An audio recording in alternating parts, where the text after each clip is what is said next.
Okay, it's 6 o'clock, council. I'll call this meeting to order, the special meeting tonight. And I'll hand it over to Councillor Drago-Stefanik, the Deputy Mayor. Thank you, Mayor. The Council Corporation Township of Hornepayne would like to begin by respectfully acknowledging that the land on which we gather here today is Treaty 9, 1905-1906 territory, the traditional lands of indigenous peoples.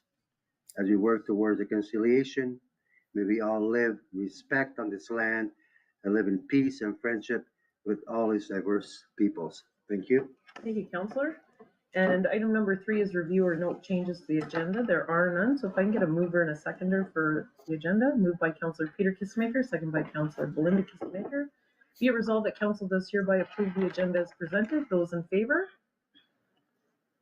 And that is carried. And declaration of pecuniary interest, declaration of conflict of interest. I don't have any paperwork now, but Council, you can do that at any time throughout the meeting if such a situation arises.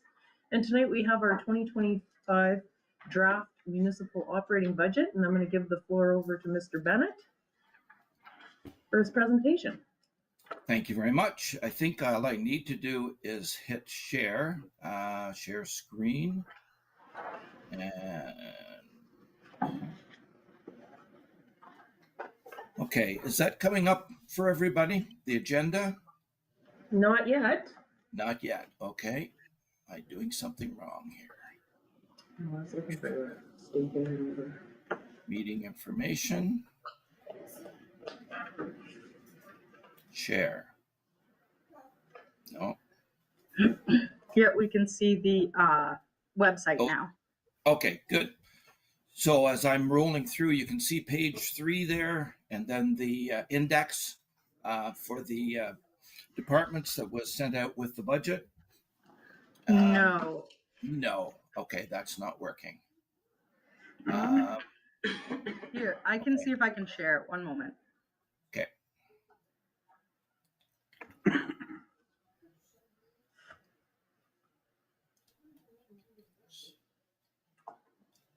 I guess that's just me not being very tech savvy here. No worries.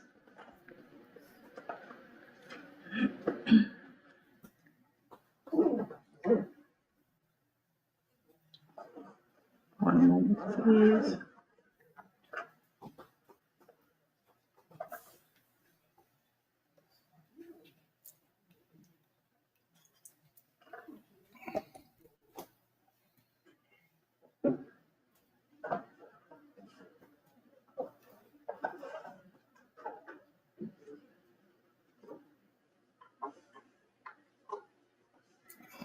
Okay, there we go.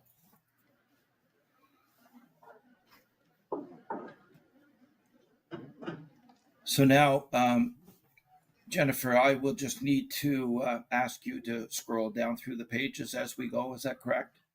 Yep. Okay. Can I start off with a couple of things? I just want to apologize to everybody. You may see me looking not at my camera, but at which looks like I'm looking at the wall. My laptop is what I use, but I have a large screen, so I'm following the larger screen. Makes it easier for me to see at my age. Anyway, 2 important things to keep in mind with the 2023 operating budget. The 1% tax rate change equates to $22,136. So just over $22,000. The other thing that I just wanted to confirm and looked up today, the consumer price index change for 2024, and this goes up to the end of November, come in at 2.771. So we've had a high index for this year. So yeah, right now, Jennifer, you're at the summary. That's perfect. It just summarizes where the budget is at this point in time. I think what I would like to do,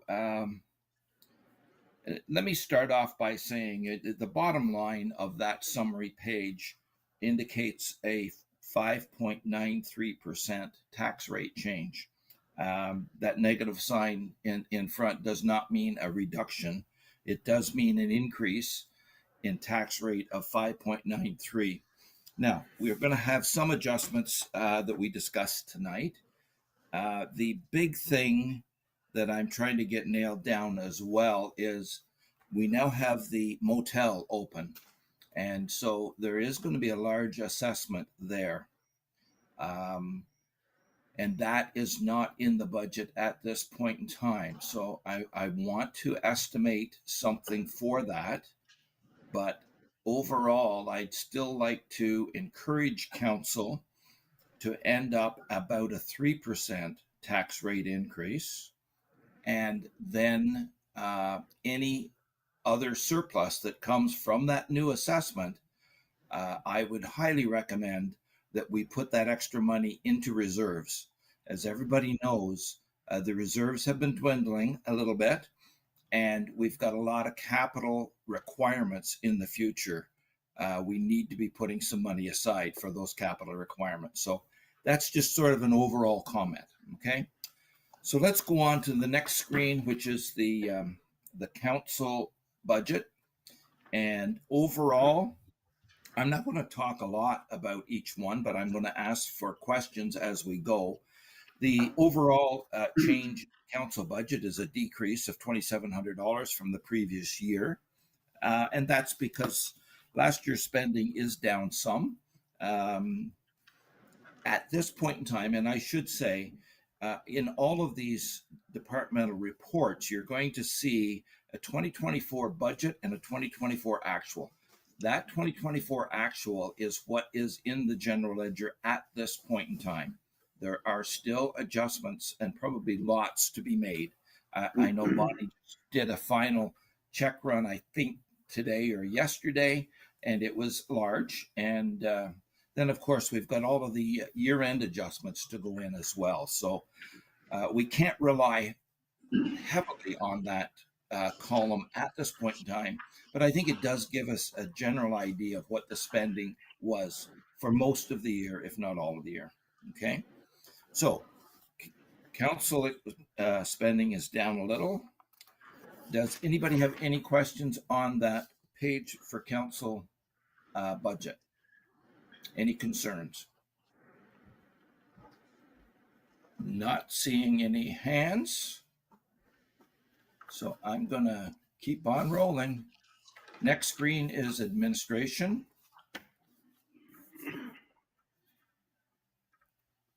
Wait for Jennifer to catch up there. I know you turned it over to me and then I turned it back to you. So the administration's actually in 2 pages. So we'll get started here. Overall, some of the revenues are lower than anticipated. The one good thing is you'll see that the OMPF grant is jumping up by about $50,000. So that's a great benefit for the township this year. What else? Actually, interest and penalty are decreasing compared to what has been budgeted in the past. So we'll have to watch that for future budgets. The one big thing too is land sales. We had actually none during 2024, but I'm budgeting a large figure there, and that's because we've already done a request for proposals for a realtor to actually actively promote the sale of surplus properties. And we have quite a list of properties. So hopefully, I'm hoping we can bring that forward to next week's meeting. And I know it was mentioned before that we're going to provide that list to Hornepayne Housing Corporation to see if there are any properties there that they would be interested in acquiring. And then we would like to get the realtor going on selling some of the other properties so that we can get them back into possibly some building permits or at least back into a taxable situation. So I'm hoping for some big items in 2025 as far as an active program to promote the sale of property. The one thing I did set out separately under expenses, the wages are way under budget. As everyone knows, the treasurer has been off. The second line I did want to set out separately. that's what it's cost the township for me this year in place of your treasurer. So you'll also notice that a lot of the other benefits, the CPP, the EI, all of those things, the big things, OMERS and Great West Life, are all going to be under budget because for the last 3 months we didn't have a CAO and we haven't had the treasurer for a number of months. So just to kind of point out why that's low, I will say though, when it comes to budgeting, I am still budgeting for a full 12 months for a treasurer and for a CAO based on what the rates have been for those positions in the past. I think it would be very unwise to reduce those budgets and because we don't have those positions filled right now. Anyway, just to explain that. Don't think there's anything else. Jennifer, if you can pull up the next page, just so we can see the total.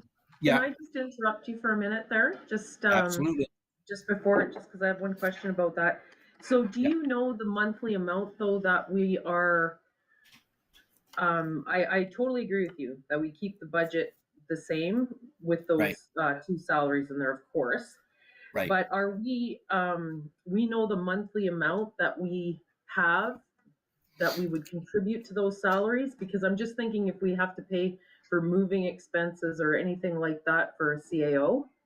Yeah, that's a good question. I have not figured that amount, but I'll make a note of that.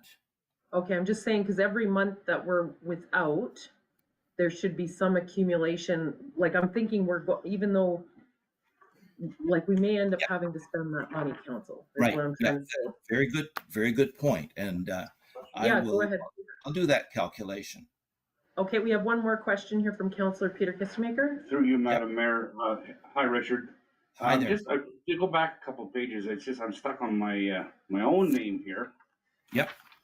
For 2023, it shows me spending $23,921. I don't think I even went anywhere that year in 2023. Am I reading it wrong? That was for Councillor or for the mayor. Oh, okay. So you see the three lines, and then the totals are in green. Thank you. Good. Where have you been? Yeah, where did you go? Yeah, that was because we sent me to the FCM. Yeah, no, that's okay. Conference. Yeah. Next. Okay. So what I wanted to do is just say overall, the change in administration budget is a 5% change. Now, a lot of that though, while the revenue is up, but things like insurance have really jumped. Legal and audit, well, the audit has gone down. I'm budgeting based on the RFP for the new auditor, but legal, we need to get a little bit more reasonable. You can see the money that we're spending, and hopefully that will decrease, but I think we should be budgeting for more there. And the way insurance has really jumped as well. I'm sorry, I'm kind of jumping back and forth between the two pages. That's okay. We would rather just stop and kind of clarify before we go on. Councillor Sheneman has a question as well. Go ahead, Ted. Yep. Thank you. A question and an observation. Great report, Richard, but am I fairly close in saying that our benefits are about 30% of wages? Is that kind of, I just did a rough as I was looking last night and stuff, and that's, so, I mean, when we take that into consideration, we also probably have to take that into consideration moving forward also, right? Absolutely. I haven't done that calculation myself, but I'm not surprised. I would normally expect in a municipal government to see the benefit costs ranging around anywhere from 25 to 35%. So if you're catching 30, that's probably pretty accurate. Thank you. Okay, and thank you for that, Councillor Sheneman. I have another question, just because we were on legal. Yes. Just to clarify, for legal, that is all lawyer fees in there? Yes, I believe so. Now, I shouldn't say that. There could be some of municipal government wayfinders costs in there as well. I have not No. analyzed that at this point in time. Okay, if it is, like, if it's not all legal, could we have it, maybe if, government wayfinders is in there, can we put that with contract services? Yes, I think Or that's a good idea. separate it And so again, that we see yeah, legal as legal? right. I think Okay. that's a good idea. And I apologize because I haven't got a lot done as far as year end.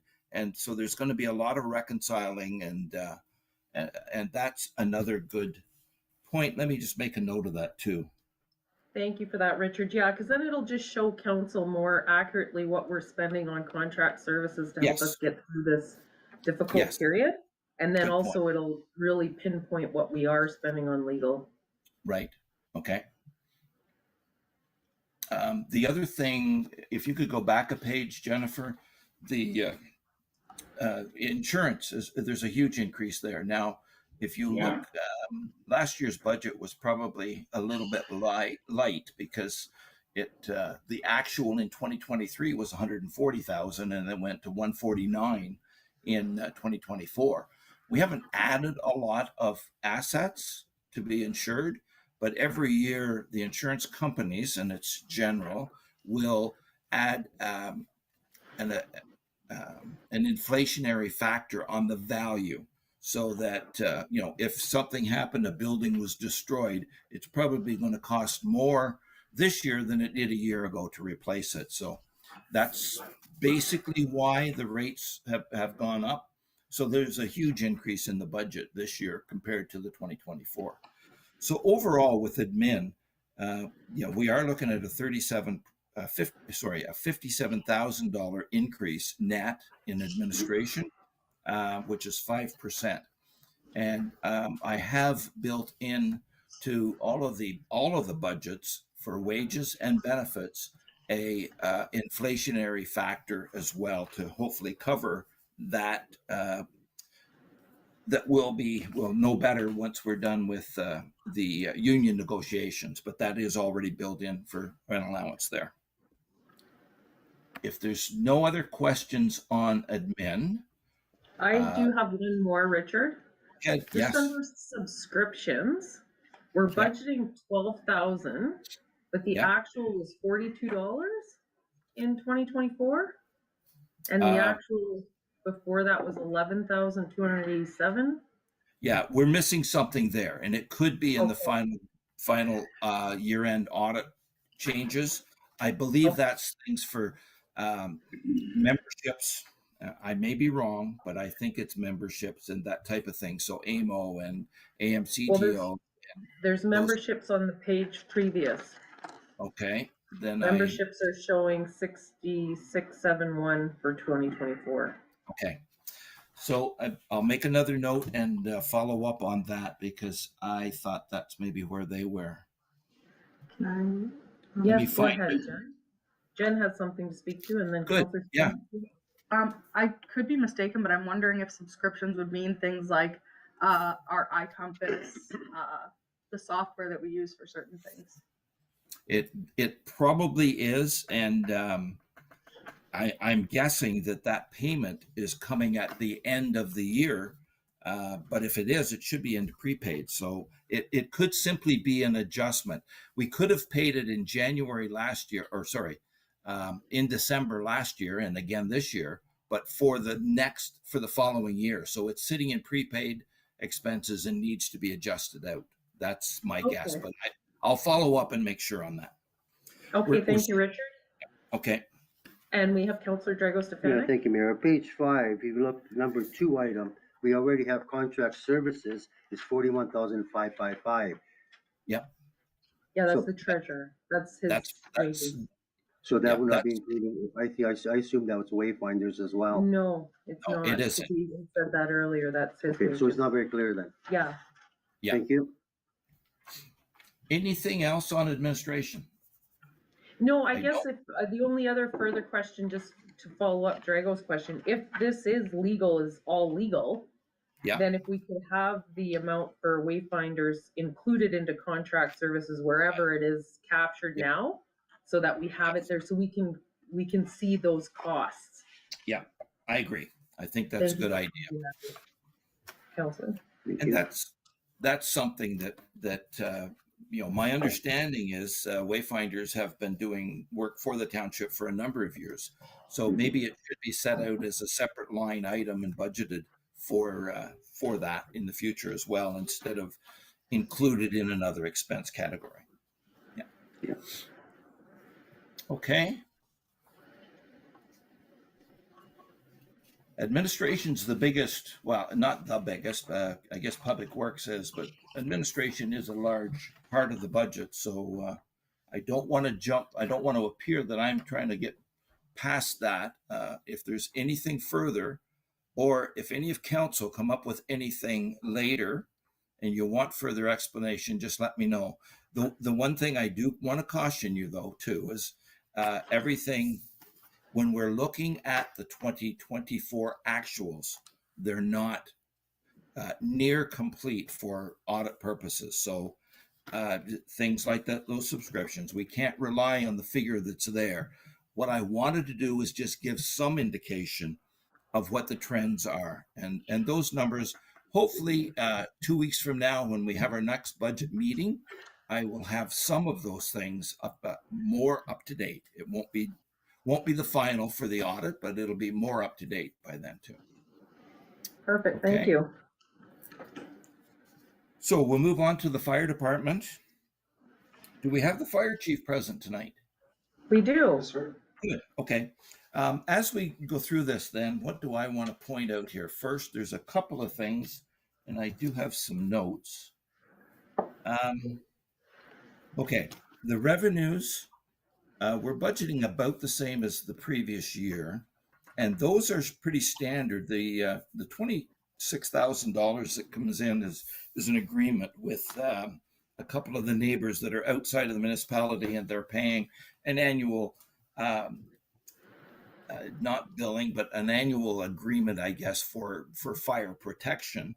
The chief and I have had a couple of discussions about other, other revenues, and but let me just jump down through here. The salaries and wages are very low because I understand the lady that they have doing some office assistance has not been putting in all of her hours at all.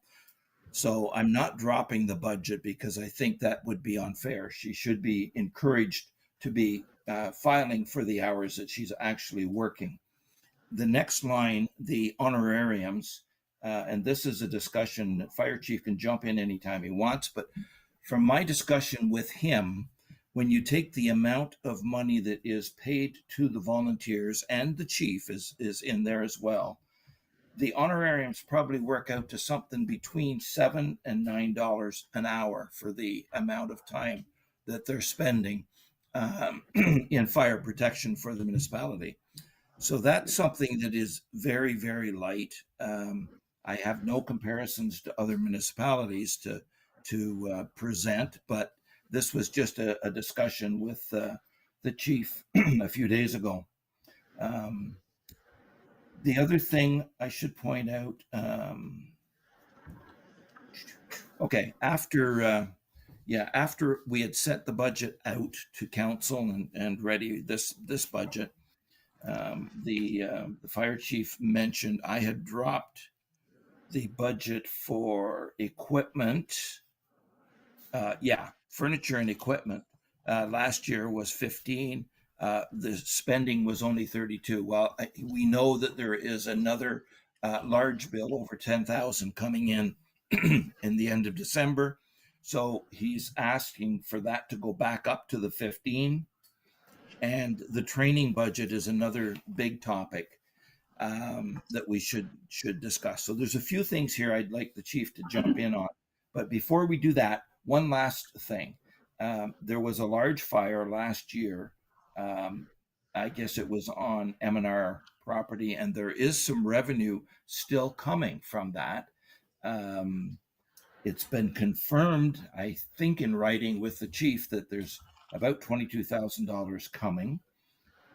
The other thing, now that we're set up with the proper breathing apparatus, and the department has their fire their auto extraction equipment. They're now probably a lot more legal as far as going to calls on the highway. So there could be some more revenue there in the future as well. I was talking to Miles about that, and I said, from my experience with fire departments, especially volunteer, if you're called to a fire or an accident and it's for a resident of the municipality, there's generally no billing. But if you're out on a highway call and it's not a resident, they're not, that driver or that vehicle is not contributing to the revenues of the municipality. So quite often you would then find out from the police who the owner of the vehicle is, and there would be a claim on their insurance for that fire call. So that's something that we should have the office assistant doing. And that revenue, we do not at this point in time have a budget for. But the suggestion from the chief was that maybe what we should do is leave the revenue budget the way it is. And when that extra revenue does come in, that we come to council and ask for permission to have that revenue put into a reserve for the fire department's future equipment, because we know there's going to be some large capital for the department down the road. So, Miles, do you want to add anything to that? Thank you. You really summed up a lot of what I wanted to say. The secretary, do we talk about changing her salary here, or is that talk about another time? Yes. I can talk about that now? Yes, go ahead. Oh, okay. So the secretary is paid minimum wage, and she does a lot of work for us. She went off on maternity, and I went through 3 secretaries in 6 months, and then I went another 8 months without a secretary. So she's worth her weight in gold, and I'd really like her wages increased to something that's more in line with an administrative assistant that we have here.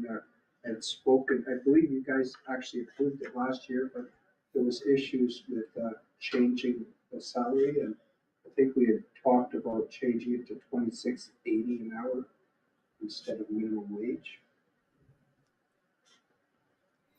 I think just to add to that too, I understand a year ago that topic was brought up, and because we were within a current union contract, it was suggested that that topic be left until we're in the next round of negotiations, which is about to happen.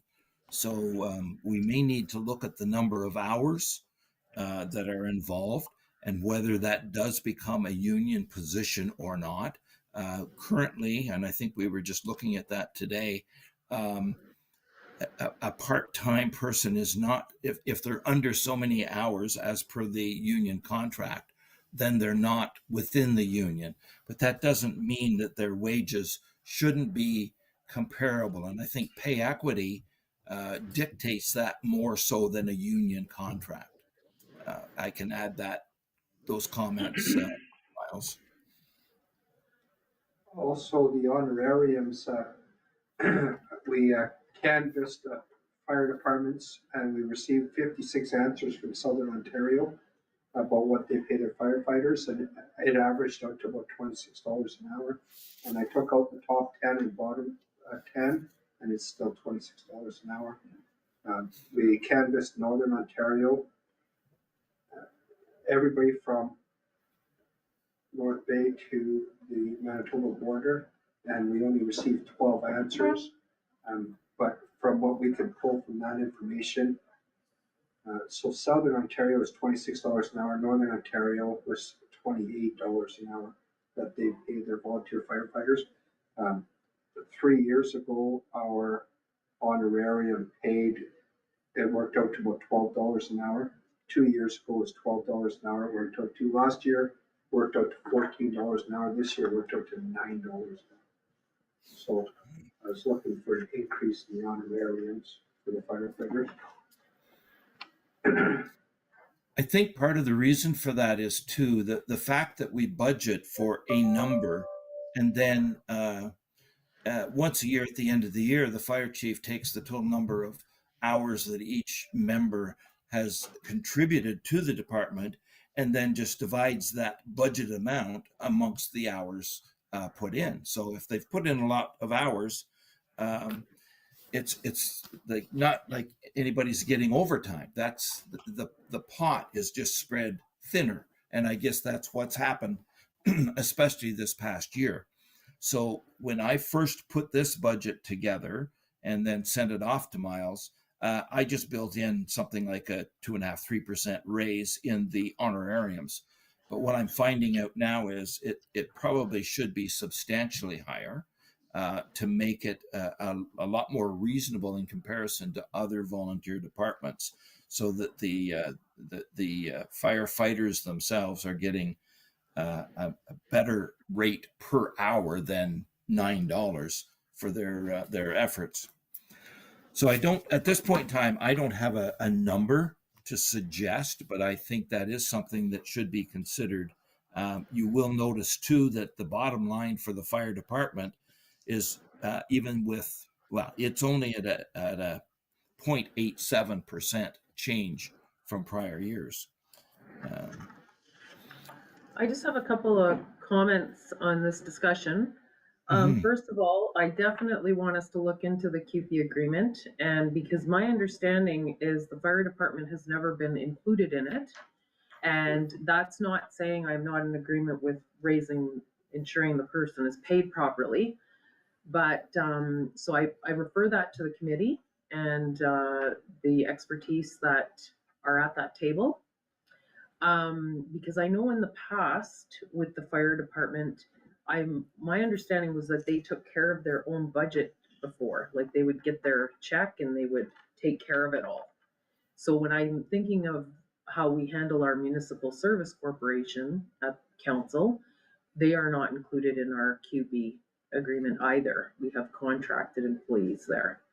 So I just want clarification on that, so we make sure that we're heading in the right direction there and that we're not adding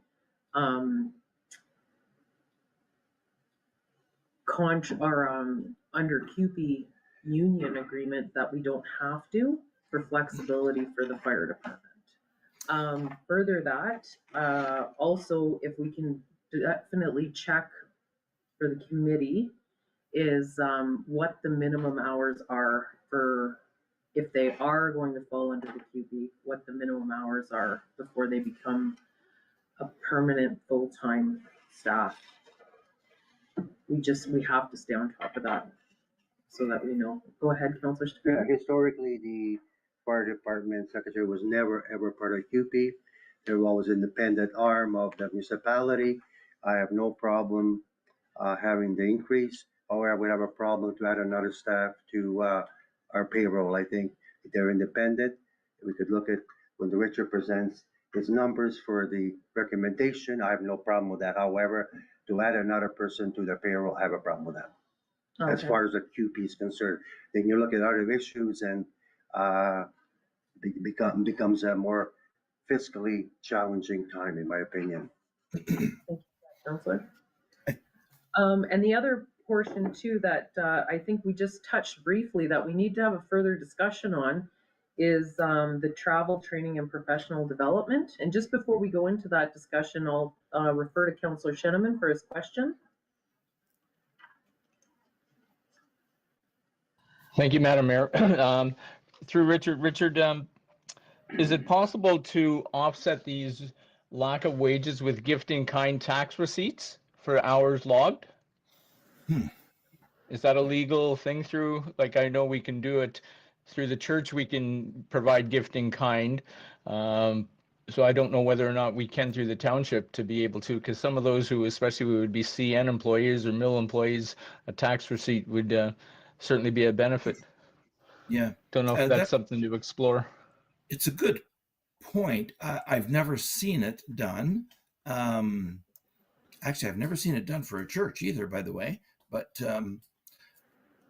I could check into that and see. I think part of the reason is there's legislation that says the first X amount, and I think it used to be 3,000. I think it's at least 5,000 now that a volunteer firefighter earns is, I believe, tax-free, and that's because they are volunteers.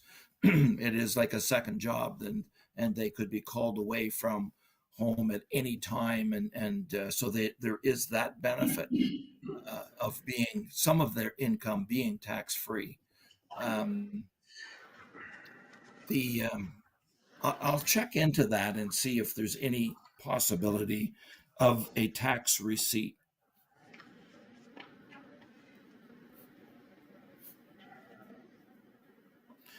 The other thing, just while I'm doing this, I should let council know the question of whether a member becomes a CUPE representative.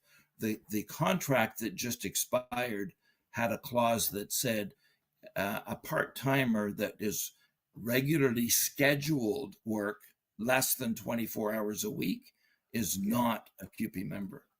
So that was the past contract. It has to be scheduled work, which the fire department is not scheduled at all. So even if they were putting in more than 24 hours a week, it's not scheduled. And I don't think that any of your volunteer firemen would qualify for CUPE under that clause.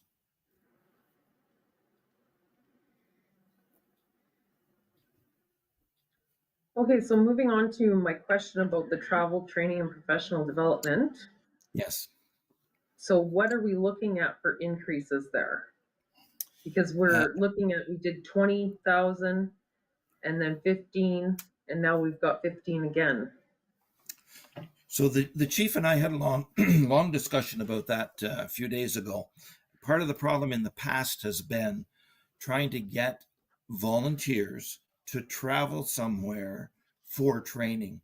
And if you've got volunteers that are earning a decent wage and they leave that job to go for a day or 2 or 3 of training, that's a big financial loss for them. So that was very difficult. Now that the motel is in town, there's a good possibility of trying to arrange for training within the township and maybe even encouraging other neighboring municipalities to take part in that. So we might be able to bring in a trainer, and the local, our members probably would not have any additional cost other than they may have some lost time at work, but they wouldn't have the travel time or accommodations. So that's one part of it. The other part of it is the fire chief himself. I believe, from my understanding, under regulation, he is to have a certain amount of training himself. And Miles was telling me that at one point when he looked into it, to go and get the training that he should have would be very substantial. So I'm not sure what he has in mind for the next year, but maybe Miles, you can step in here too and let us know what you think we should be doing for training. Honestly, I don't have an answer. I had written a report to council a couple of years ago, and just with what was required by the fire marshal's office for July of 2026, and the courses that were necessary at that time, I found all the courses under a quick scan, and they were in Toronto, Ottawa, London, a couple in Thunder Bay. They were all in Southern Ontario mostly. And to send people to those courses with what we pay them, it was going to come out to, I believe it was around $280,000 over a 3-year period, and that I needed to increase my budget to $90,000 a year for training. That's reality. That was all honest and hard numbers that I gave you guys, right?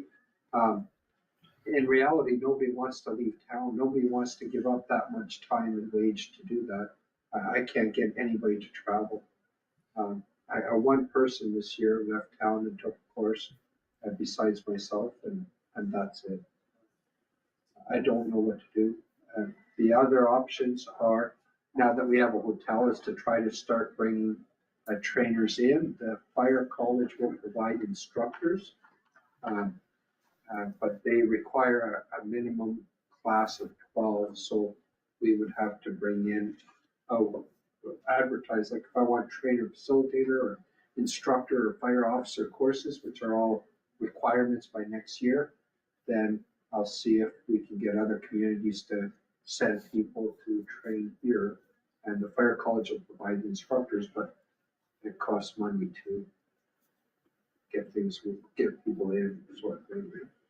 So some instructors are paid for by the fire college.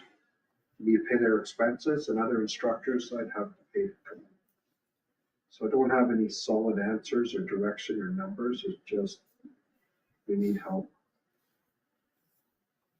Okay, so just on that note then, is this something that I can talk to the mayor's group about then, to see if there's uptake to come and do training in Hornepayne? Or do you have a plan on how to get other people here? No? Generally, if you decide to put on a course, you contact the fire college, tell them what date you want the course, and they say go ahead and advertise, and you reach out to surrounding communities and see if anybody's willing to come, and they'll let you know who they can send.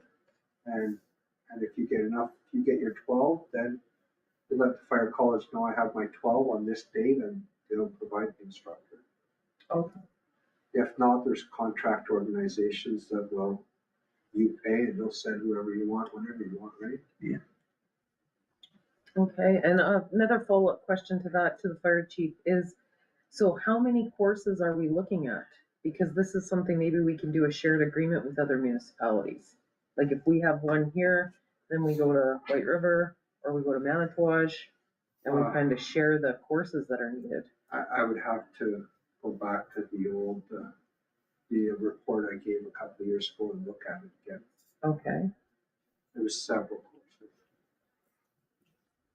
Madam Mayor, through you, do we have facilities that are large enough to put on training for a dozen people? Yes, within our community, yes, we have the schools, or the Legion would profit from that. We can rent their hall. There's the hotel there for people to overstay. There's Right. the Yep. Eats and Treat restaurant now that's open regularly. And then Okay. even the Legion themselves can provide luncheons and that sort of thing contracted out. So, Miles, I'm wondering, we have the training and travel still at the $15,000 mark. If training can be done locally by encouraging other municipalities to come in, then our costs would not be very much.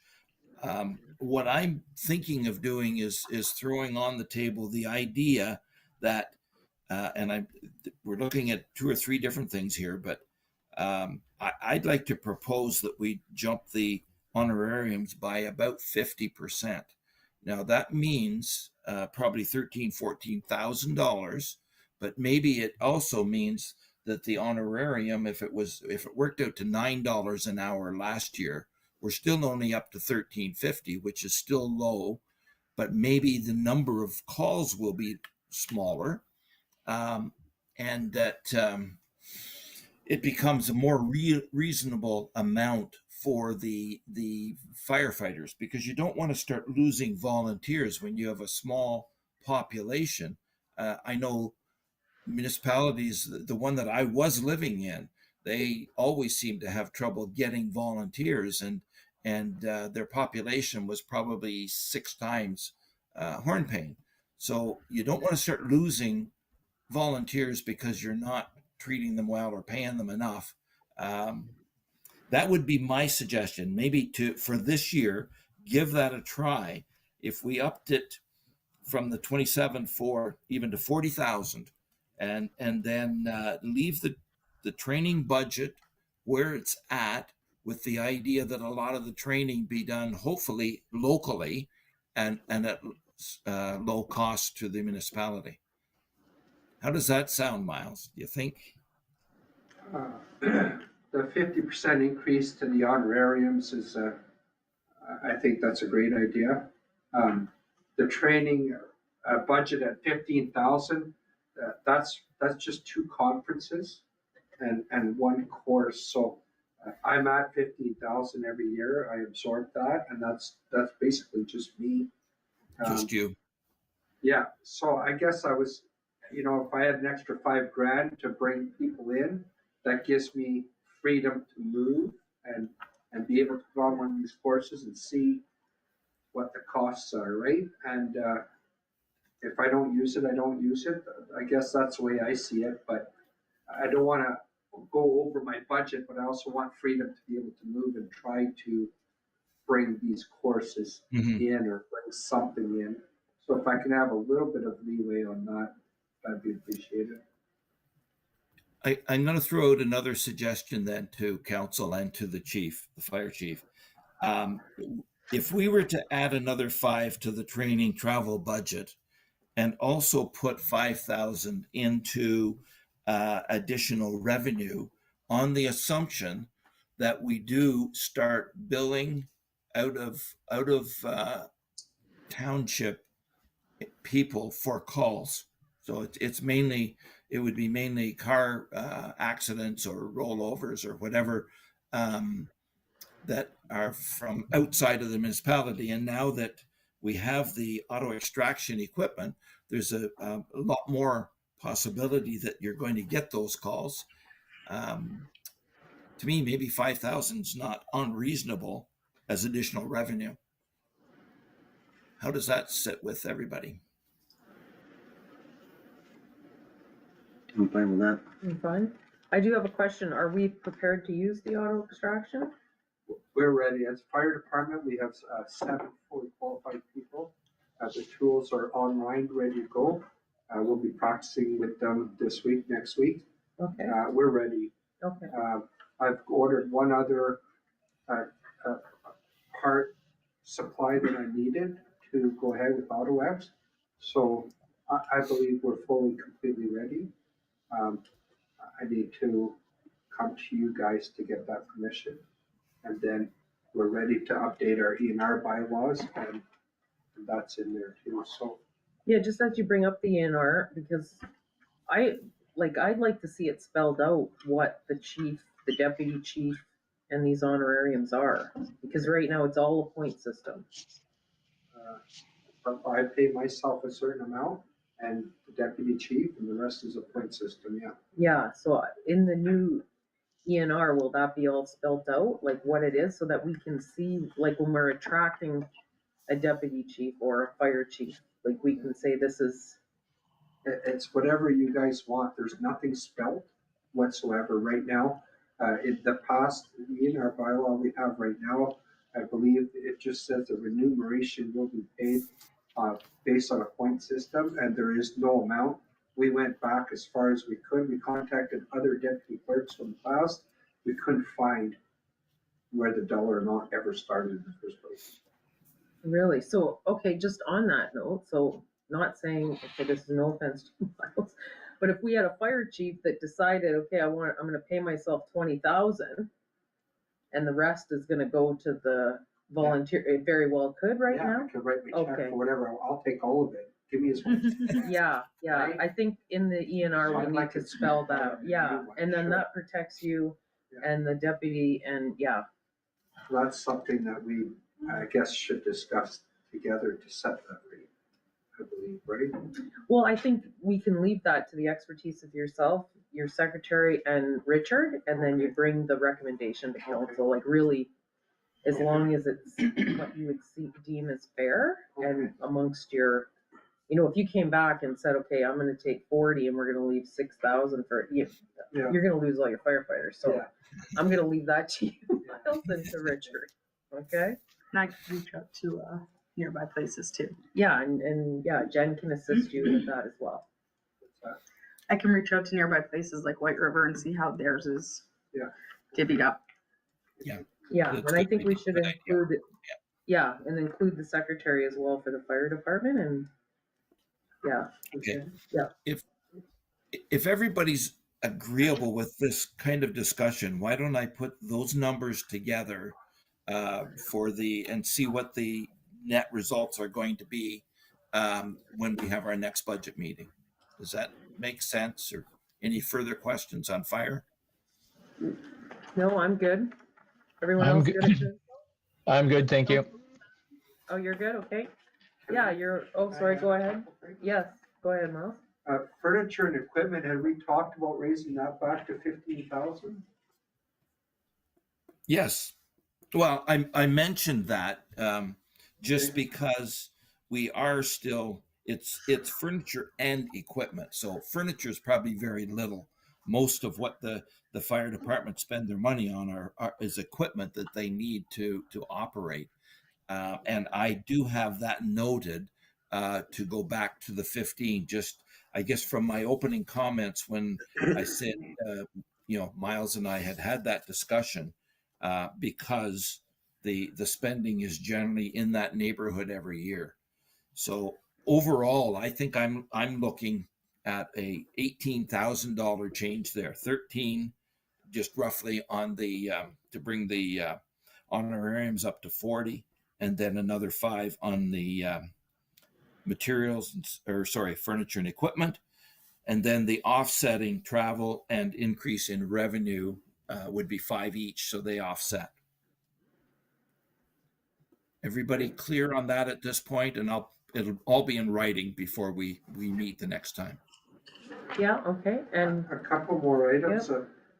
The M&R fire agreement expense shows 1,500, and that's been changed to 2,200.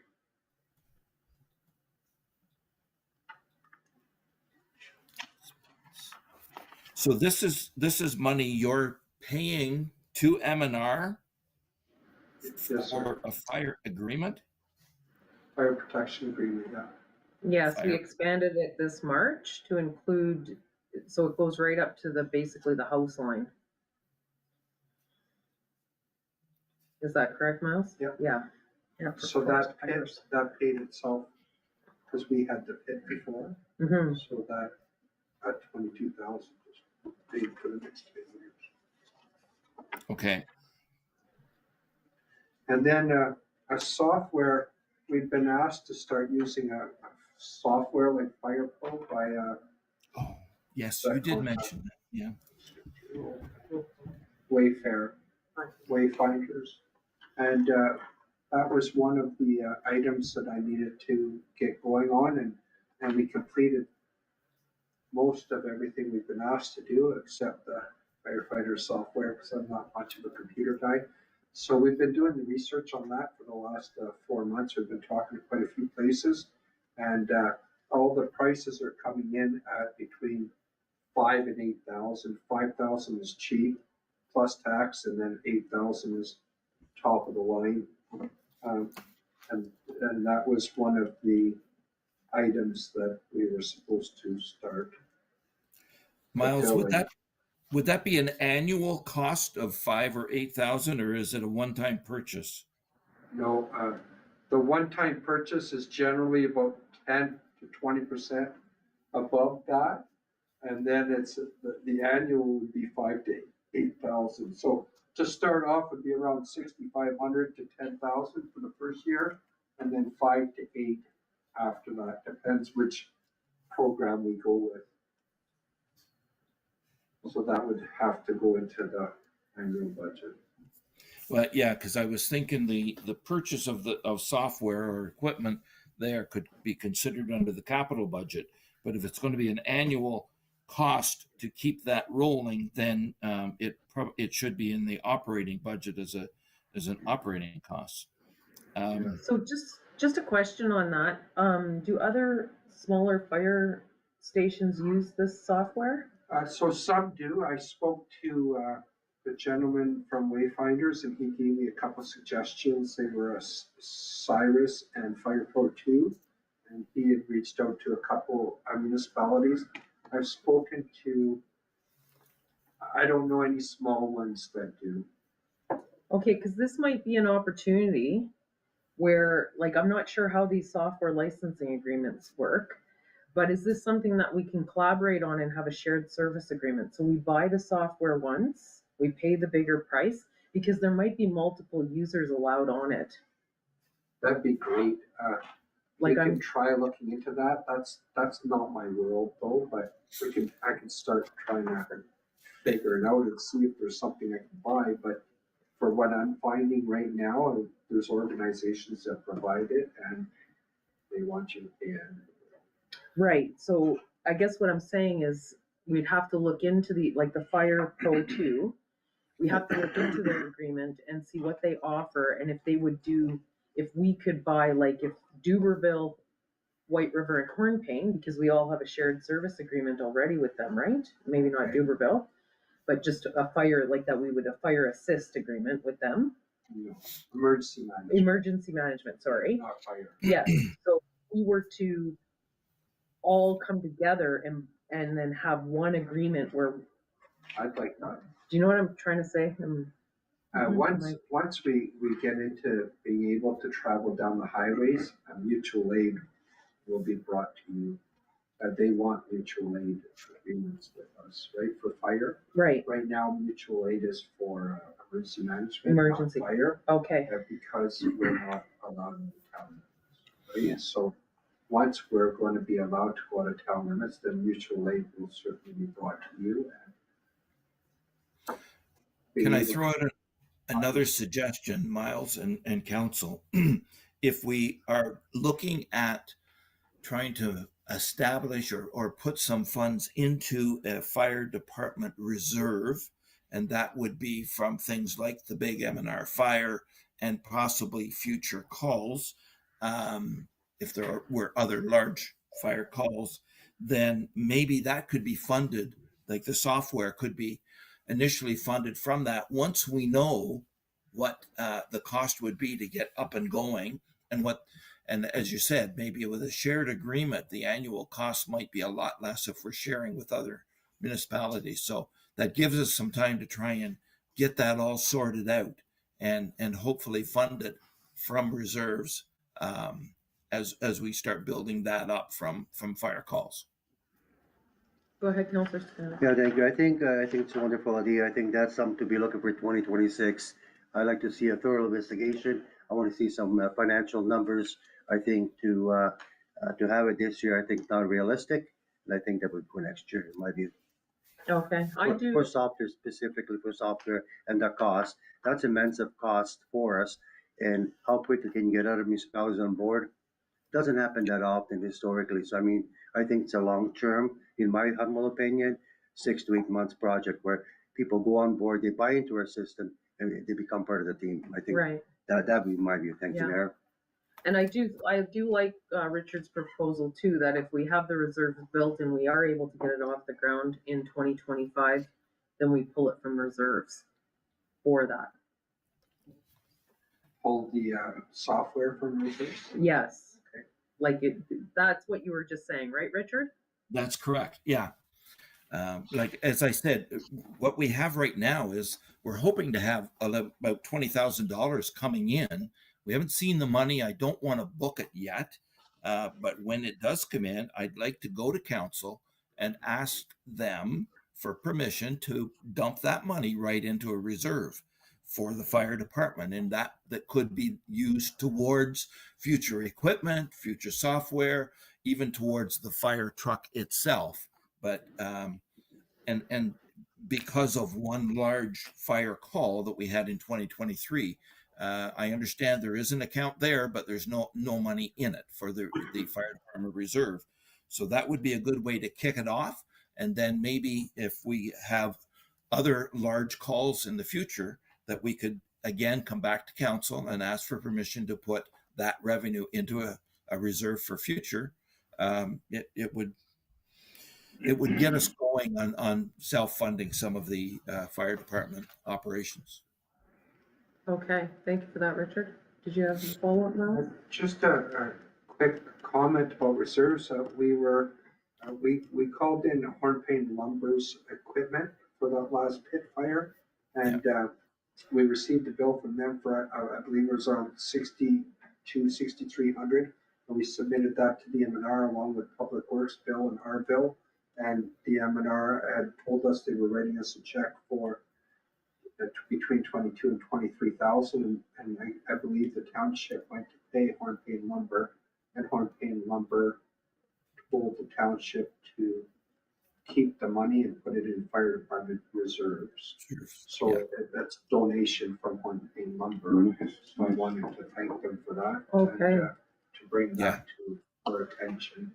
Okay, so when that's all worked out, I think it should be broader than just a thank you at this table. Yeah. And that we do something maybe when the fire department's already out, maybe at July 1st or something like that with an acknowledgement. That's a huge donation. And Yeah, also, for sure. And I'm totally in agreement with when the reserves come in, that they go back to the fire department. I have that, you know. and Mr. Kistemaker had suggested that highway calls in the future might go to a reserve fund for the fire, or Mhm. fire calls. And I think that's what Richard was alluding to earlier. Okay, So is there anything, anything further? nothing No, I think further we're on good fire? to go. Okay, I'll make those adjustments and we'll see how things come out. So the next page, Jennifer, is emergency management, and very small budget there. We did not budget for any revenues, and it shows as miscellaneous rents and revenues. I looked that up. The $8,000 that come in 2024, the reference says MCI COVID claim. So I'm not sure what that's about. And I have not budgeted for anything for 2025 in revenue. And emergency management is a very small part of the township's costs, but I think we should continue to have some money budgeted there if we have expenses do pop up. Any question on emergency? Yeah, just a note on that, Richard, there is emergency management dollars gonna coming open again in September. Because when they Okay. closed this September, I had reached out through an email and had flagged that for council. And they did say they were gonna open again. I can't find the email right in front of me, but I think we should be looking at whatever that amount is. Because we found out just in this past power outage, there's several things that we are going to need to get for emergency response. And Yes. even now at our last roundtable, just putting in some immediate measures in place just to get us through, immediate measures in place, just in case something like that was to happen. Council, like right now, we would be immediately in emergency because we wouldn't be able to handle the cold. Yeah. So, so anyway, I can forward, I'll put a note, Richard, to forward you the email that came out. It was open in 2023, 2024, and my understanding is it's supposed to open again in 2025. And I did get a response from the funder. Yeah, and that typically they're quite agreeable to assisting and funding with things like generators, and I know council's already had that discussion. So that is something when we have our capital budget meeting in 2 weeks, we should be talking about budgeting for generators and whether we can hopefully apply and get some funding for that as well. Absolutely. Okay, and nothing further, we'll move on to policing, since that one is so small. Policing's pretty cut and dried as well. We do have some POA revenue coming in. The addition this year is the police board. Now that come in as a letter and a request for $7,500. So I do have it on the budget. I guess now is the time for council to consider if they're going to contribute funds to a area police service board. The police expenses themselves are pretty well set by the province. We did see them drop drastically when a lot of the rural municipalities were looking at huge increases. So ours now is a lot more reasonable change. Any questions there? Are we fine with leaving the 7,500 for the police board in the budget for 2025? Isn't it legislated? We don't have Yeah, a we choice. don't have I a don't choice. think it was, And I just want to give council the update. It'll be more next year. It's gonna be more in 2026. That's a Like, given. well, I think, and now that I know I'll be going to AMO, I think that's definitely a delegation that needs to happen. And the other, like, because from the day they said they were gonna put these boards in place, we've said they're gonna cost us money. Of course. And that's what's happening. And then not only that, our policing expenses went up. What were they? Didn't they go up to the tune of about 50,000, Richard? Originally, yes, but then they did come back and it was Oh, yes, reconsidered and dropped right. significantly. So we're That's still right. looking at an increase, but not near what they had originally come out with. But it's still a significant increase because It's we went massive. from 138 to 195. Is Yeah. that right? Well, no, but our budget, okay, all of the costs aren't in the actual. Look at the budget last year, 181. That's, I think we're going to end up around that 181 figure for the actual for 2024, Mhm. and then going to the 195. Okay. Yeah, because it went up to about 230 or something originally, right? Or Yeah, it Yeah, did. It right. was going up like Yeah, 40 some thousand dollars was the original. Okay, anyway, I just want to flag that for staff, that would be an AMO delegation. And if there is, I'm not sure, did we put someone going to NOMA? We might be able to get a one-on-one meeting there if there's a minister. They don't do delegations at the NOM, do they, Drago? No, they do not. No way. Do they still have the bear pit there though? That is correct. Yeah, yes. okay, so we That's could the only- definitely send a yeah, question. Yeah. Go I ahead. know we've done delegations at Good Roads. Would this be one that we could do there?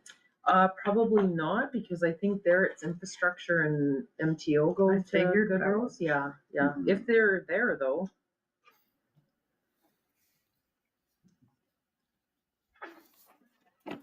Okay, we ready? Anything further on policing or emergency management? Not, we'll move on to bylaw. The next screen, bylaw and building. Bylaw is very small. There's really not much going on there at all. I think the idea of trying to sell dog tags or whatever and control that. Now, I guess Deputy Clerk and myself had a discussion there, and that is something that may need council's consideration in the future to as to whether there should be more control of stray animals. But for now, there's really nothing happening under bylaw as far as animal control. We're not spending any money and we're getting very little in. Go ahead, Jen. Basically, the conversation was also just about the fact that we're going to be updating the animal bylaw. So there may be increased depending on like directions that council chooses to go. For example, if we were to allow like chickens or things like that, then there are fees for if they're not kept within the requirements set out in the bylaw. So there could be changes with regards to like fees and fines and with regards to registering the animals, things like that. But it's just very up in the air right now, so I couldn't provide any context to that or any ideas for amounts. Okay, thanks for that, Jen. I'll just give a comment from my experience with a lot of small rural municipalities. Generally, animal control, it costs a lot more to try and control animals than the revenue that you bring in. So one good thing right now, if things aren't terrible, you're not spending a lot of money, you're not bringing in any money, but I've seen a lot of small municipalities that are spending thousands and bringing in a couple of hundred. You know what I mean? So keep that in mind for future. Mm-hmm. Okay. Yeah, I'm just wondering on this, Richard, and maybe the economic development officer can help us out too, is there any way that we can make an incentive to attract like a kennel or put something? I know we have some business in our community improvement plan, because that would help us out. It If we had would, a yeah. kennel where we could, like, if there's an animal, then we can bring, and there, it's taken care of. Let me, Yes. and that's a good point. I will again, from experience, say that if there was an operating kennel, then they probably would want some kind of a monthly fee from the municipality to pick up strays. And then a lot of those strays, if they can find their owner, great. If they can't, then what are they doing with them? There could be vet bills involved, and then there could be bills to get rid of the animals. I guess that's the best way to put it. If an owner is not found and an Right. adopter is not found, so But we're dealing with that right now on our own anyway, and it goes all on our public works staff who do not have the time to be looking to do, after animals. And my concern is that the area that we keep the animals isn't, you know, it's enough, but they are animals. Like they, Yep. you know, there needs I- to be some ensuring. I think what we're doing the minimum that we can do, but it would be definitely better to have some sort of kennel. So I just ask, you know what, I'll leave it for now because I believe there is something in our community improvement plan, right, for business incentives? Yeah, okay. So we okay, may be so able that- to Yeah. highlight that in the future, because I think it would, I've had conversations with other people in our community that a kennel would go over extremely well. People are driving their animals to Hearst right now, right. and it would be a profitable business for someone. Okay, sounds good. So we'll leave the budget the way it is for now then. Moving on to building, I had another look at this today, and I'm going to suggest that we increase the building permit revenue by $5,000 up to 10. And again, this kind of follows with my idea of getting a realtor going at selling properties. A lot of it is vacant lots, and I'm hoping that if we can sell some of the vacant lots, that we start getting some building permits and spur a little development there. So if we did bring in 4,100 last year, and it might be up a little bit more, I think we could bump that revenue by 5, and I don't see a real need to increase the expenses any more at this point in time. So that becomes almost a break even, and probably should be in the future. A break-even operation. Your building permit fees, lots of municipalities are trying and successfully covering their costs from the revenues they generate. So that's my suggestion. I just Yep. want to caution into the future that if we do have people that apply to our CIP, they can apply for some of those funds to be reimbursed. I think it's up to 10,000 for home building, up to 100%. So we gotta ensure that we're building it in there properly. Okay, So that's something some of those I revenues, wasn't. like if they're captured under the CIP, then we're gonna have to have a separate accounting system. So we hold those funds out until the contract is finished, or they don't fulfill their contract, then they're ours. But Right. Okay. Okay, that's just a to good flag point. that in the future. Yeah. Okay. We move on to the big one. Yeah. Public Works. Now, this is multiple pages, so let's go over most of all of the revenue, and the general operating are all on this first page. So let's go over it first. I would like to say overall, the bottom line for Public Works is looking at 3.77%. We'll get to that on page 3 here, but I'm just trying to think of the things that I need to point out here. The revenue budget is down some, and that's because we're not hitting the sale of Public Works equipment. We haven't been replacing any equipment to have used to get rid of. So there's very little revenue coming there. Wages and benefits, I think, are pretty well self-explanatory with the CIP that's built in there. As far as the rest of the operating expenses, there's not a lot to do. Yeah.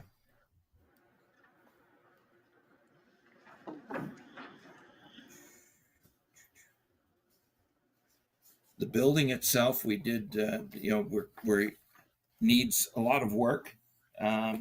We were hoping that we might be looking at something different there, not yet, but I think we've got a budget based on what we have. And if you want, does anybody have any questions on that first page? Because that's the bulk, and then we'll get into the various areas, equipment and expenses on equipment and the various operations, sand and gravel and everything else. Anything on the general revenues or expenses? My question is actually for the repair and maintenance of the building. Yeah. Just because we had those reports in September. And Yeah. was anything from the final report mitigated? And I'm just, because it seems like we didn't go over budget very much.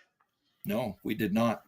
Well, the budget was only 6. We spent 15 the year before, and we've spent at least 10 this year, maybe more. I'm going to turn to Dwayne for that answer. Okay. Equipment and repairs on doors, it's all really been done.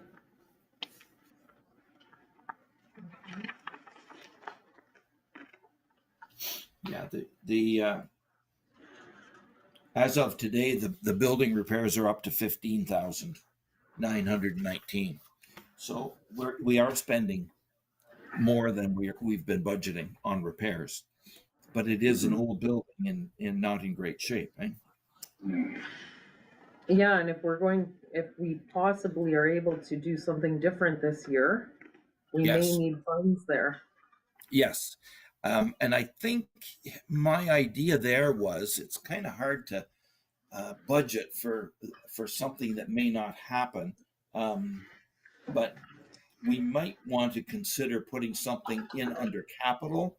And I'm going to suggest that we call it building repairs or renovations, and at least have some budget in case something else did come available. And if not, hopefully we know partway through the year, one way or the other, what we're doing, and then can spend, use that money to fix the building that we're in right now.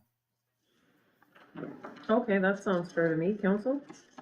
That's fair. Councillor Shedeman, shout out to you. Oh, fine, thank you. Okay, great. If you want to, Jennifer, if you want to bring up the next page, that page had our GMC truck and the sander on it. There's nothing surprising there, I don't think. The next page has basically the rest of the equipment, I think. And then we also get into roadside maintenance, flood control, hardtop maintenance, loose top maintenance. And again, I don't think there's anything surprising there.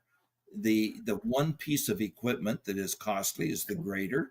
It was really costly in 2023 and again this year. I don't know whether we don't have a plan that I'm aware of for the replacement of some of this major equipment. And I think that's one thing that we need to do this year is determine when the grader, when the excavator, when some of these other pieces of equipment must be replaced, and then you get a proper cost and start looking at where that money's going to come from. Are there grants, or are we going to have to be putting money into reserves, or are we going to be borrowing to keep our equipment rolling? At this point in time, Dwayne and I maybe can talk about that before we have our budget or capital meeting in 2 weeks, and see where that's going to put us.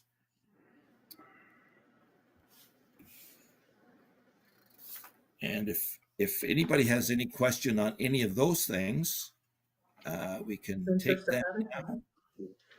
Yeah, through the mayor too, Richard. I'm looking at the last item, loose top.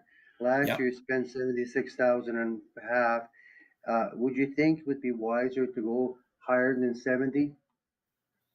I guess I looked at the last couple of years, and we went from 62 to 76 in 2 years, over those 2 years. So I'm Right. kind of thinking it averages out. Now that was my take on it, and I know Dwayne didn't step up and say no, we're going to have more. So I don't know whether the cost of materials has increased significantly, that he needs more there or not. Dwayne, maybe. Yeah, go ahead, Dwayne. The price of materials definitely went up, but it depends a lot on our springs and our falls. A lot of that loose top goes on Becker Road, Government Lake Road. Okay. The surface is to be maintained, and that's where most of our stuff goes. It depends on the years, sometimes they're cheaper, sometimes they're more. Try to keep it under control as best I can. So basically, Richard, you're saying you're satisfied with the number 70,000 after investigating. Yeah, that's the number I threw out there, and I guess if Dwayne's happy with that, and like I said, I did it based on what I could see for the last couple of years. So just a note, I have a question for Dwayne. So with this freeze and thaw and this climate change that we've seen to be in, this is going to increase. I would say over the years, yes, there's definitely a trend going on for sure. Yeah. It costs us a lot more in the last couple of springs. Yeah, it's trending the wrong way right now for sure. Yeah.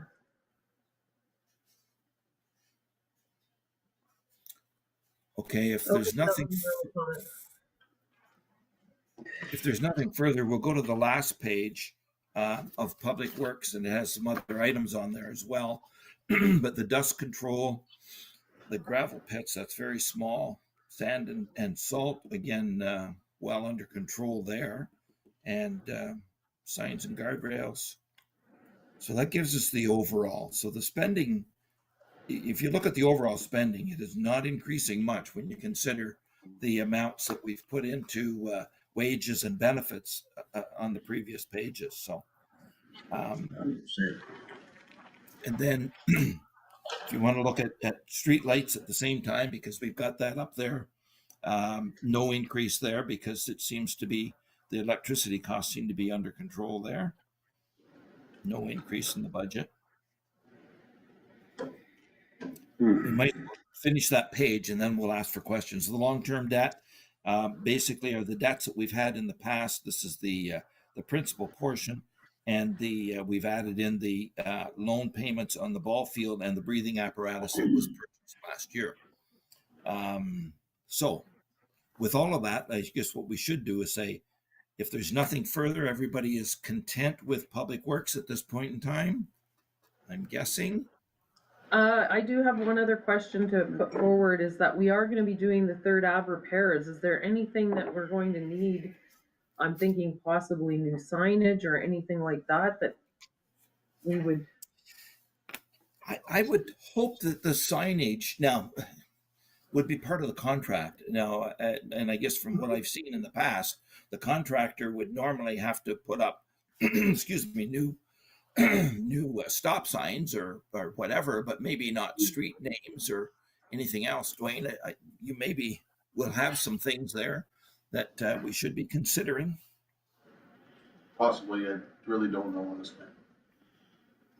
I'm over extra hot, but Okay, but just to follow up that, so if the signage, like the stop signs and that are included, those ones that are there are ours though, right? We get those back? Yeah. Yeah, okay. Okay, no further questions. Oh, Councillor Smith, I agree go with ahead. you. You know what? I overlooked that. I agree 100%. After putting in new infrastructure, are we going to have old signs that are beaten up? The bars are horrendous. They're bent over. I agree with you 100%. Let's put $5,000 for new signs. So when we have the infrastructure, road and water and sewer, let's have some new signs at the same time. Mhm. And use the signs for older streets, whatever needs as backup. everybody uses for them too.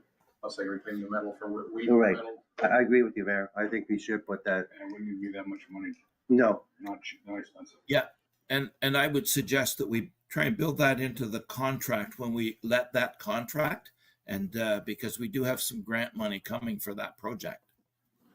Okay. Okay, I leave that to yourselves, just to think about that, how we're gonna do that. I'm in agreement with Counselor Stefanik that I would like to see new signs, but I was thinking of other things, like just, we're gonna be implementing our rebranding and some of our Yes, yeah. wayfinding, and all of that needs to be included, and that would be a perfect area where we start including some of that, Mhm. Yeah, good point. so. Okay, Especially if Sorry, we could Richard, work it in with the grant. yes. Yeah.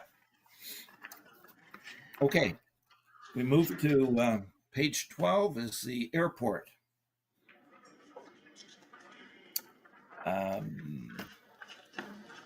The airport kind of surprises me when I see what the sale of fuel is not increasing, and I thought it would with all of the improvements at the airport. And landing fees have gone up. There must be more activity there, but fuel has not gone up at all.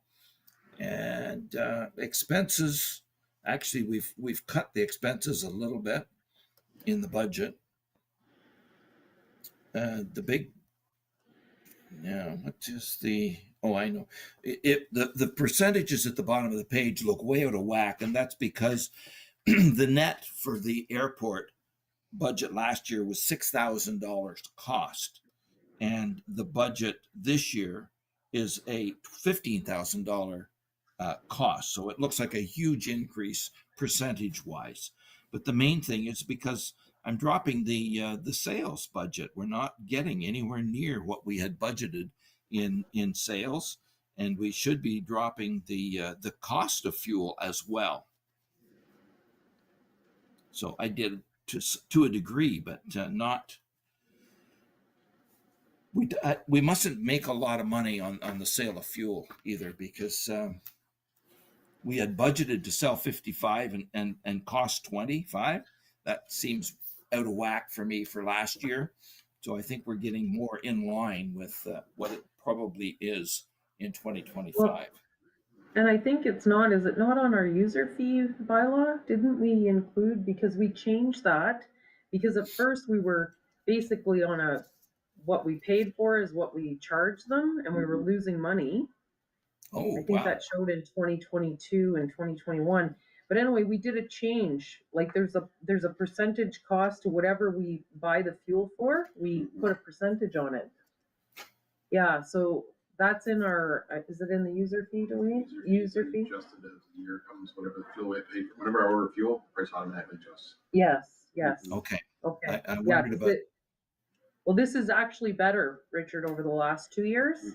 Because Okay, yeah. before we did that, there was years we were losing money. It was locked in at a certain rate, so we had to sell it for that rate. That's right. The price was higher, we still sell it for that rate. Yes, that's right. And So we maybe changed that. maybe Dwayne and I can have a little chat. I'd rather not just say publicly, okay, what kind of a markup are we getting on our fuel? I definitely want to get a markup, but I want to make sure we're budgeting based on that. No, I think it's pretty much spelled out in our user fee bylaw. Is it? Okay, well then if it is, Oh, yeah, then we we were can. pretty open about it. You want to land Good. here, this is what Okay. you're paying. Well, yeah, that's fine. Yeah. The avgas sales, there's no avgas, we don't have any avgas on property, so I don't know where that 200 come from. Okay. So we could get rid of that? We don't have I any missed avgas. that comment. I'm sorry. The avgas sales, there is no avgas on property, we haven't even got a tank anymore. Okay, Zero so avgas just vehicle. get rid of that totally. Yep. Okay, good. Not a big item anyway. No, Well, I'm wondering too, just thinking here now, because of our restriction we were under to land, maybe that's why our landing fee or our fuel in that went down. Did we turn, like, because they couldn't turn on the lights on their own, right, for a while there? no, they could turn the lights on, they just weren't able to land. They weren't able to land, we're using their equipment to land. But no, the fuel is mostly helicopters, mostly come in like MNR, CN, they come in helicopter, that's mostly the fuel stuff. Okay, That's mostly doing fuel stuff. okay, and the helicopters are paying landing fees as well? When they pay Yeah, the fuel. okay, It's all included. okay. Sorry about that, Okay. Richard. I was just Yeah, kind no, of that's thinking out fine. loud. Go ahead. Yeah, and I'm making notes at the same time. Any other questions about the airport or any discussion? Yeah, I do. Yes, go ahead, Councillor Stefan. What it's a really big burden on the operating budget and it bothers some is the electric, the hydro. It's mind bending when you have an airport basically empty. I understand all the hydro is being used, but that's massive amount for a year, for a building that's basically empty. But I understand the lights and I get the whole thing. Yeah. Yeah, but still, that's massive. Do you heat with the electric too? Yeah, it's everything, yeah. It's massive. The rest of the buildings turned down. Bothersome. That's what Brad was. Wow, and nobody in there. Yeah. Just a comment. Can I add to Yeah, that? go ahead. And what kind of heaters? Have you replaced your heaters? Are they old? No, they're not. Not Okay, just wanted to know about that. The two in the garage is regular square electric heaters. That's one thing too. When we do the capital budget in 2 weeks, I want to talk to Dwayne before that, but we need to get the last of that those renovations into the capital budget for this year, so we can wrap up that whole program at the airport.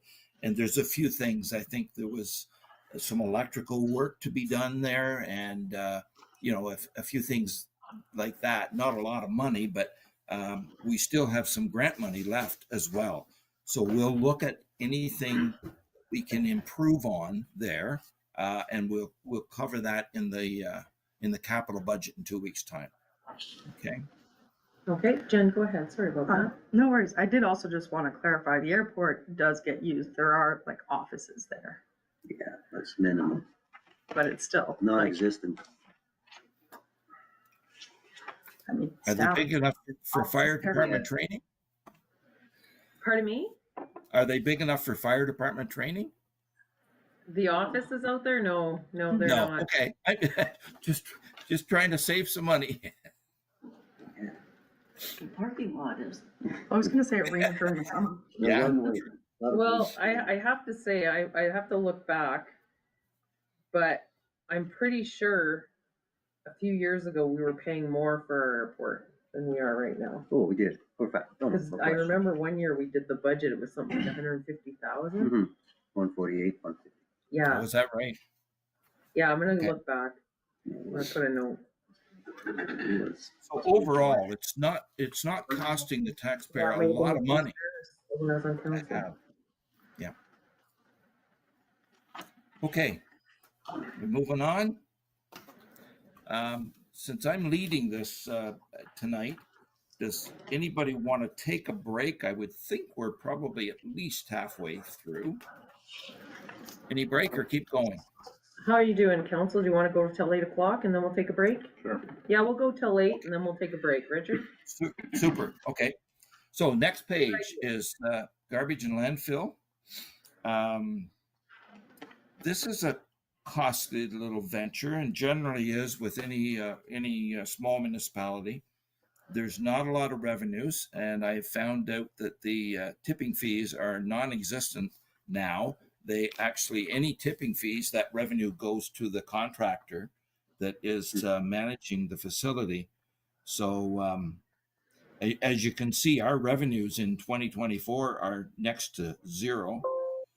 And we still have the contract for the garbage collection. So you could expect that that's going to cost the taxpayers. What else did I want to point out? We do have some wages that are allocated to the landfill and garbage. There's not much more for me to say, I guess. Let's hear some questions. Council?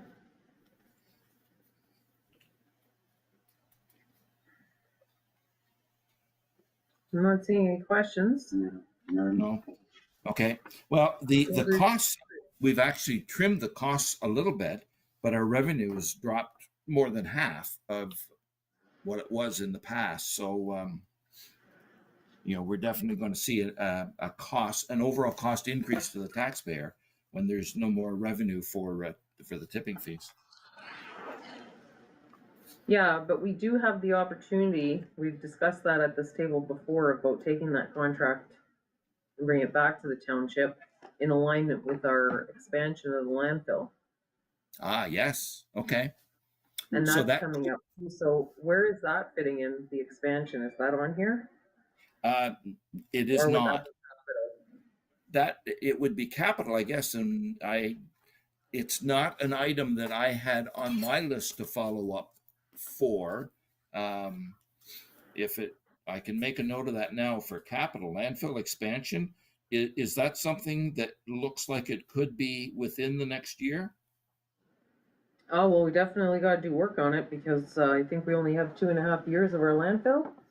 If we're Okay. lucky, so if it's not this year, it's next year, 2026, and early of it. And what the plans were, when you look at it, is we're changing the collection fee area, what is that called, sorry?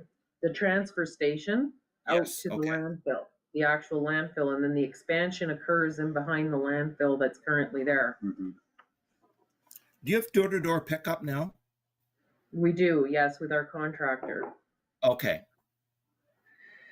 All right. Well, let's leave that for now. But I will. I just made a note to put that on for capital, so I will follow up with Dwayne and we'll follow up with the contractor that is looking into the expansion to see where that is at and whether we can get what the cost could be for capital in 2025. Yeah, for sure. I just deferred to Jen. Did we get any update on that from the last update we had from the landfill? Were we not waiting for a final report or something? I'm sorry, I'm thinking off the top of my head and I can't remember. I Yeah. think we are. I don't know if we received it yet. Okay. Yeah, I'm just not sure where it's at, Richard. We'll have to look into it, but we do have a consultant working on it and we Yeah. did choose, Yeah. we might be waiting for environment, maybe. I'm not sure. But Okay. it's Yeah. definitely ready to go. I'll take a look. Thank you, Jen. Yeah. Jennifer and I will follow up on that then later this week. Okay. Nothing further then on garbage and landfill. Moving on, the next screen has both health and safety and cemetery. Now, with health and safety, I have not reached out to the health unit or to social services for their quotes for this year. I think I've just built in again a cost of living. Well, in this case, I think I've built in about a 5%. On the health unit and on social services, if my memory's correct. Yeah, because overall we're looking at 4 on the health and safety. Get another calculator here.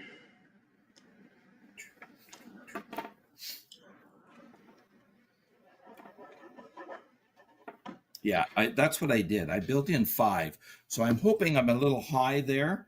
And maybe before in the next 2 weeks, I can try and follow up with both departments and see if they have approved budgets or anything close to so that we can get a more accurate budget instead of just my putting in a 5%. Okay. Cemeteries, revenues are dropped again. I'm just trying to get a little more realistic as to what has been happening and not over budgeting for revenue and then being shy at the end of the year. Expenses are very minor. Overall, cemeteries are break even this year. If you look at cost of operating and there are some revenues from the sale of the columbarium niches. Any questions?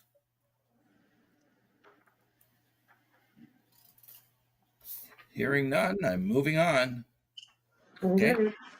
Recreation and parks. Recreation, there's very little there. And we haven't spent hardly anything this year, so I don't think there's much to say about that. The parks and then the other activities are more where recreation, excuse me, where recreation costs and revenues fall. So when you look at the parks, we do have some a grant for the parks that we've been getting, and the expenses we did budget again to finish the pavilion.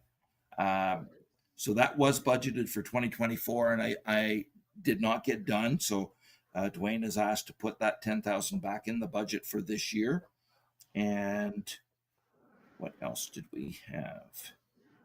Oh, and then we've added, of course, now that we have the new ball field, there is the interest on the long-term debt for the ball field that's been added into expenses. Any question on either of those items or those pages? Yep. Yeah, we have, Dwayne, go Okay. ahead. Richard, slight change in the pavilion. We got these water and sewer lines ran. The bill should Yeah. be coming here shortly. Oh, so there will be, is that going to be a 2024 expense, Dwayne? 2024 expense, and I'll need another 10,000 though to finish off the bathrooms, probably close to that.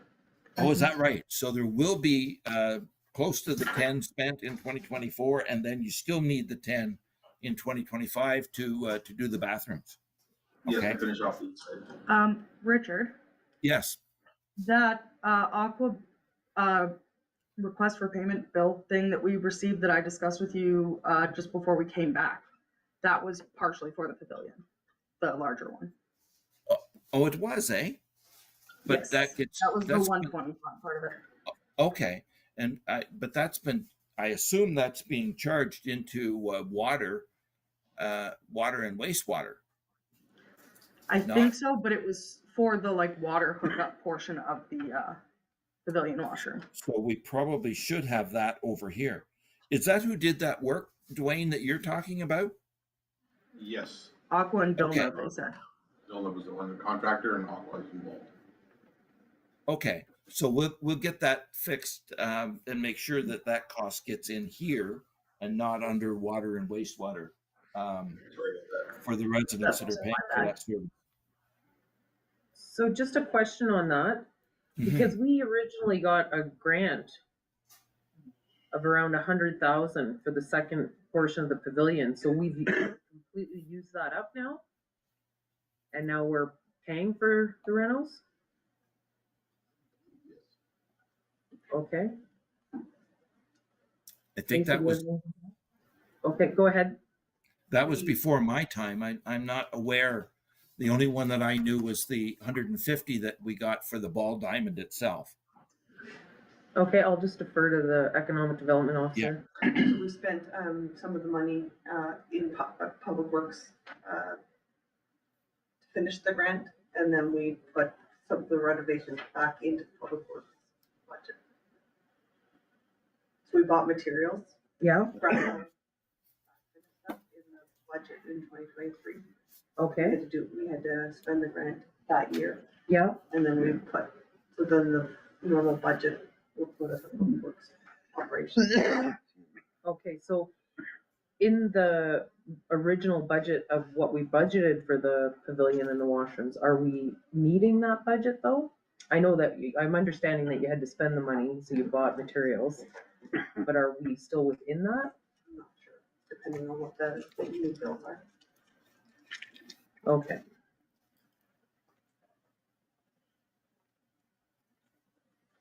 Okay, that was just, Are we I good there wasn't then? sure if money was coming from reserves, like where you said the Yeah. federal grants part, because I wasn't sure if that was part of what we had originally got.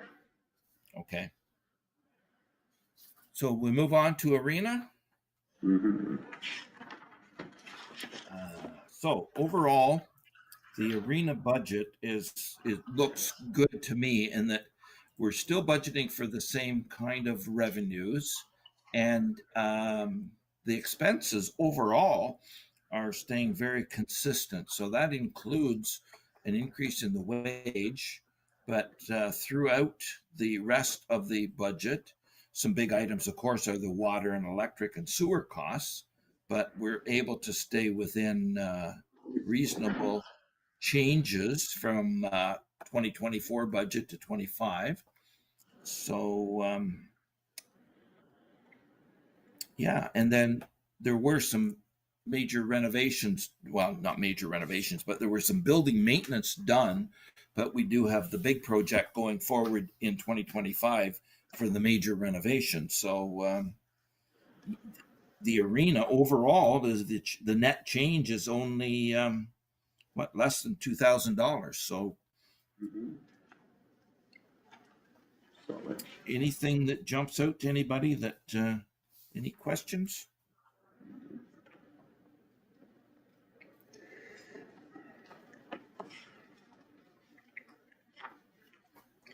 I don't have any. None. You're good to continue, Richard. Something I just thought of, and I should point that out.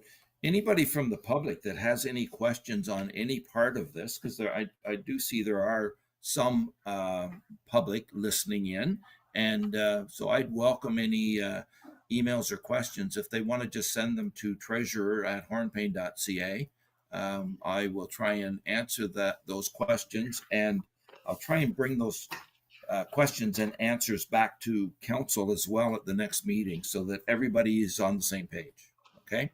Yeah, no problem. And is our next meeting the open public discussion? Yeah, it is. It is? Well, Okay. So just yeah. so the public knows as well that they can get their questions in by that time, or they can come and have their question. Yeah, I think that to me is the easiest way. If they can send in an email with questions before the meeting or after the meeting, and then we'll try and respond to them as we go through this process.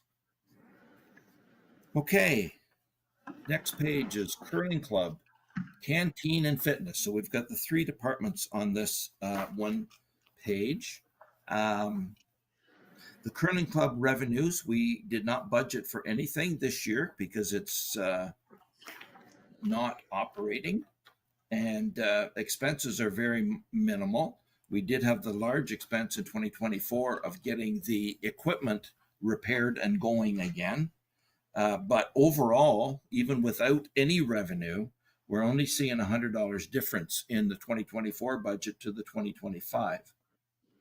And then I'm going to move down to canteen, which is basically a break-even budget, in that the canteen has not been operating to much of a degree, other than there could be some interest in that, I understand now.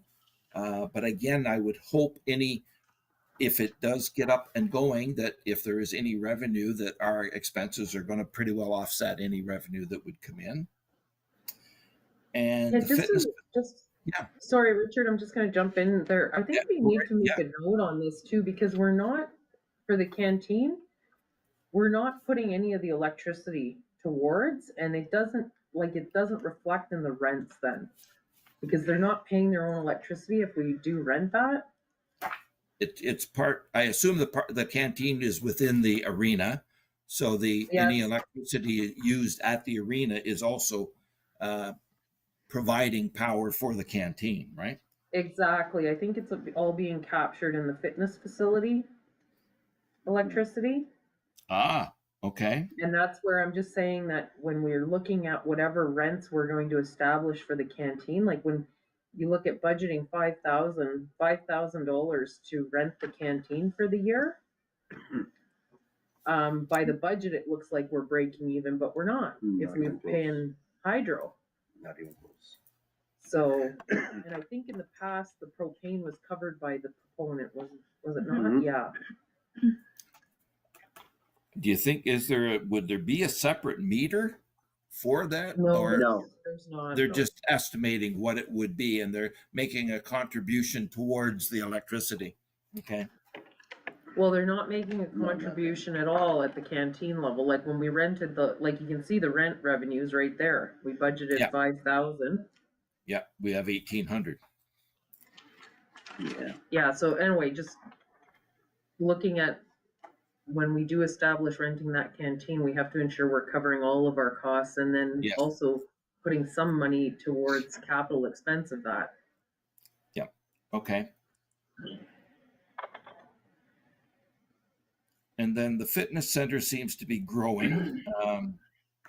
the budget last year was 25,000 in revenue. We're at 29, maybe even higher than that by today. So the budget is up to 30, and there's not a lot of expenses other than electricity is the big thing that we're paying for directly for the that facility. So the overall cost of the fitness center is a $4,000 budget.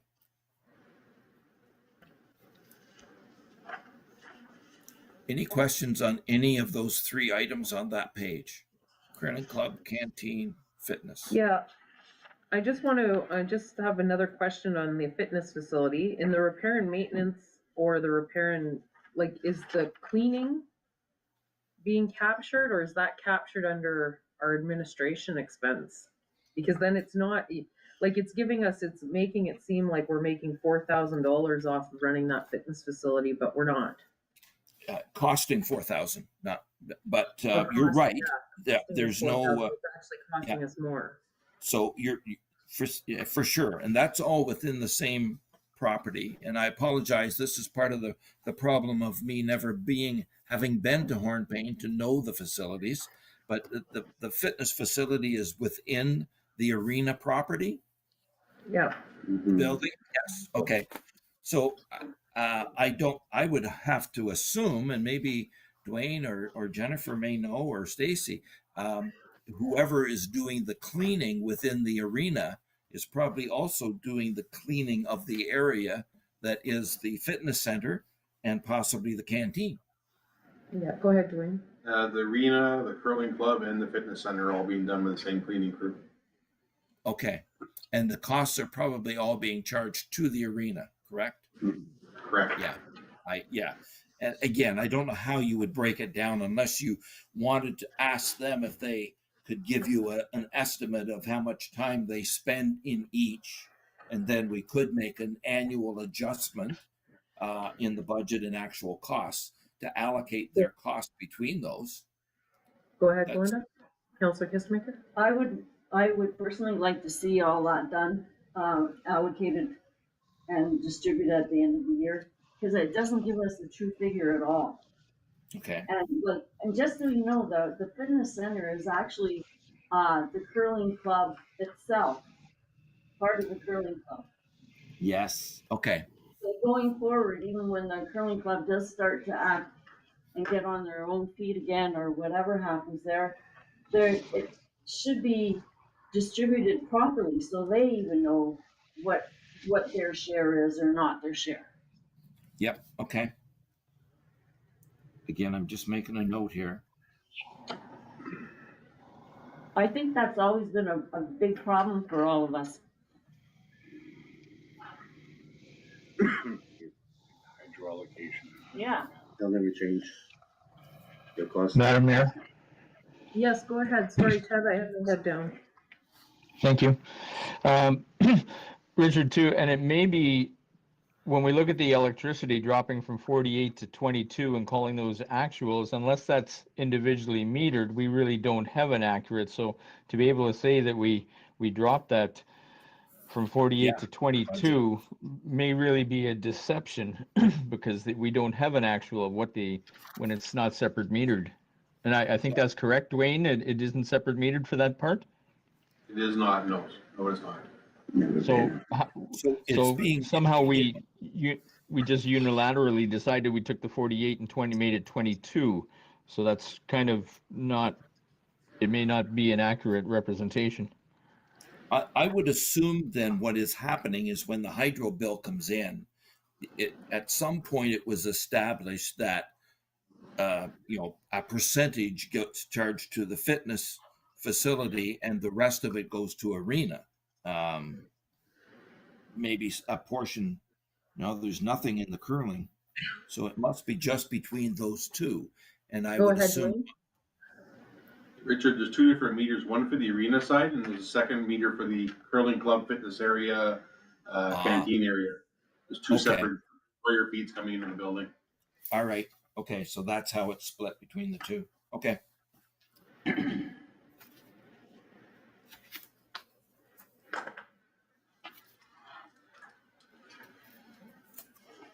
Go ahead, Daryl. Yeah, Councillor thanks.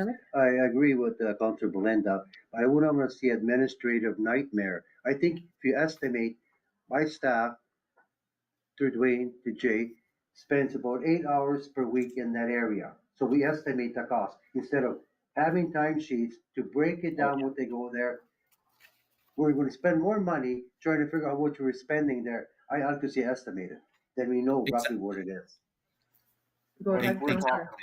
talking about splitting. Arena hairs. staff, Yeah, Yeah. but I'm gonna also, that's easy enough, but when we're talking about hydro, once we get the new gym built, the only thing, all the hydro will go towards the curling club, Well, right? I think we should have a discussion that Hey, sorry?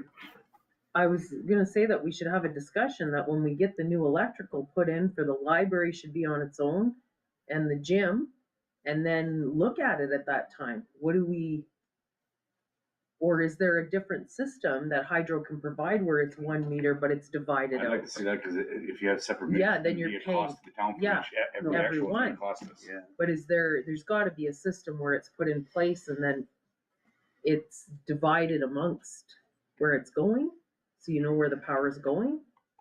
How that would work. Any comments on that, do we know? Out of my league, that. Okay. That's the way I'd do it, but I'm sure they're gonna lose money, they wouldn't wanna do it that way.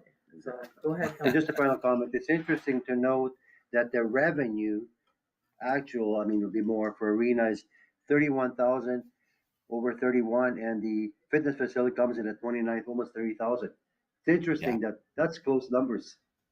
Yeah, that's true. That's excellent for a facility in my eyes from any other municipality that I'm familiar with. That's good numbers. It's Well, unfortunate we don't have it separate what they are, the entry fees are very expensive, so Yeah. like this. but that's what it is. Did you wanna speak, Susan? In the new facility, we had talked about putting an energy management system, so. Energy management, So okay. we already have one in the arena, energy management. But in the new building, we have an energy management, so you could see where the electricity was being used. Okay, so there is a system that's out there, okay, thank you for that, Stacy. Yeah, that's good. Okay, Okay, any other further questions before we Yeah. move on? I'm not seeing any, Richard, how about her? okay. All right, the next screen is library. Can I suggest we do our 3 to 5 minute break now? And then we'll get into the library and the rest of the items. We don't have Well, very I'm gonna much. move that break to a 10-minute break and we'll reconvene at 8:05. Yeah, Okay. good idea. Okay, I'd like to go home tonight at decent time. Thank you. sounds good. I do actually have a job too, so. Plan. Where are you going?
Okay, we are back.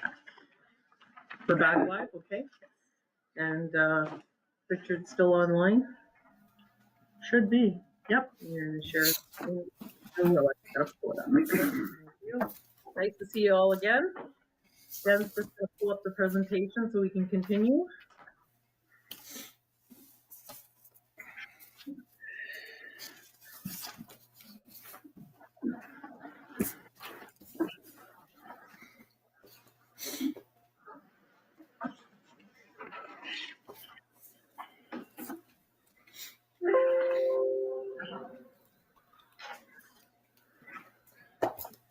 Okay, library.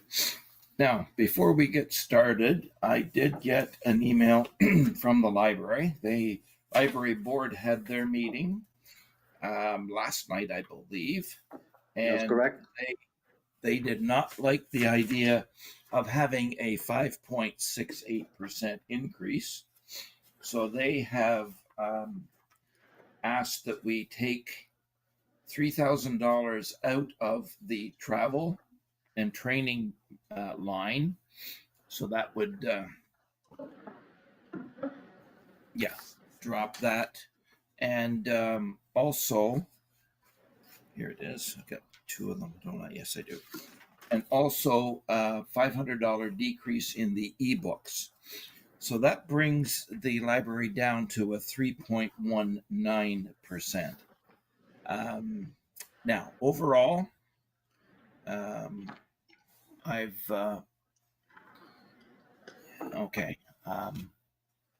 to read both here. The township grant is generally equal to what the overall cost of the library is each year.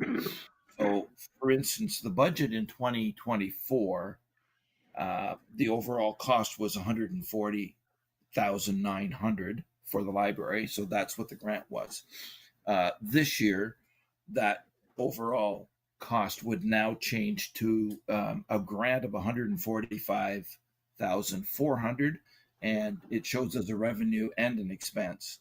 I'm not 100% sure why that is done that way, but that's the way it's been done in the past. So we'll continue with that. The rest of we had a long discussion about donations with Chantel and I did anyway. And they have somebody on their board that works, is a retiree, I believe, from CN. And the hours they volunteer, CN will make a donation based on the hours. So we've upped the donation amount because that person is working the maximum number of hours that CN will donate. And that individual has been a good contributor in the past, but it's probably going to be up to the maximum. So we're encouraging any retirees from CN to volunteer for the library and put those hours in for a grant to the library. Overall, now at the 3.19%. And before we ask, yeah, go ahead. I do have a question about the library, is that we never include their rent in the expenses, like the cost of what it has for their space. Right. And then they get a provincial grant. Like some of their grants, like I think we need to look at that and ensure that we're maxing out that grant amount. Yeah, they're getting, like, you'll see it in 2023 at $3,763, and I believe the same grant is coming in this year, whether we've received it yet or not. But it is anticipated each year to get that provincial grant of $3,700. Okay, it doesn't seem to be increasing, but it is constant. So there should be a grant this year. I guess my question is to ensure that, because, okay, I've brought this up before, is that first of all, it doesn't reflect the expenses of the library accurately because they have no cost for their space. Right. Okay. And we're paying for it anyway. Like we're paying that, and we transfer the funds, and if that would help them with their granting amount. Yeah, I Go don't ahead, know. Commissioner. Maybe it would. Councillor Kissinger, go ahead. So the library is completely funded through a grant annually? Like it's not at a cost to taxpayers, am I understanding that correct? No, it's at a cost to the taxpayers. We cover the expenses of the library through a one-time grant, township grant to the library. Oh. Okay, but the thing is that the library space and then the office space, all of that should be calculated into some sort of expense amount. Maybe it's market value, what have you, so that we can put it within their budget. It's not gonna change our numbers on our end because we pay for it out of our town hall budget, like to run the town hall, right? But it doesn't accurately reflect what it, like if we had to pay, well, like when we pay for the space. Yeah. When they go into their new space, Yeah, our grant is gonna increase. right. Go ahead, Drago. The grant that the province of Ontario gives to the libraries rarely changes in 10 years. It doesn't reflect your square footage. It doesn't reflect how much hard you spend. It's an arbitrary number chosen by province of Ontario. So it doesn't matter what, you don't submit anything. It's a continuous revolvement that says, this is what you get this year, this is what you get this year. And I mentioned this before about 6 months ago, it's minimum. Libraries actually pushed back on this issue. If you recall, we passed a motion here, excuse me, to reflect the 2024-25 budget, and there was no response from the province of Ontario. So, but it doesn't matter what square footage size, it's irrelevant. How much is, excuse me, on hydro, the bottom line is this is what they will give you. Yeah, I wouldn't be looking at trying to divvy up all the hydro and whatever. Right. I'm saying by the square footage of our space, whatever the market rent would be to rent that, Right. then we include that as a rent or something that's reasonably fair. And it wouldn't be a more cost to the library, but it would reflect a more accurate budget. That I agree with. Thank you.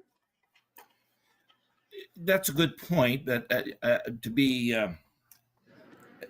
would council also want to be charging rent to the fire department because they're in the same building as well? Correct. Yeah, that's right. Like our, and it's not that we would be charging the rent, but that we have it, so we're showing it an expense because we're paying for it. When we can include it in their budget, like we can up their portion of the budget, we're still paying for it.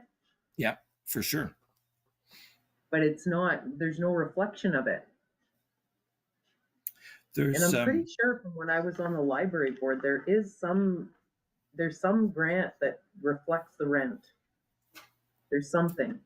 I'm not familiar. I'll check on it. We meet this Friday and we meet again next February, so I'll follow up that with the CEO.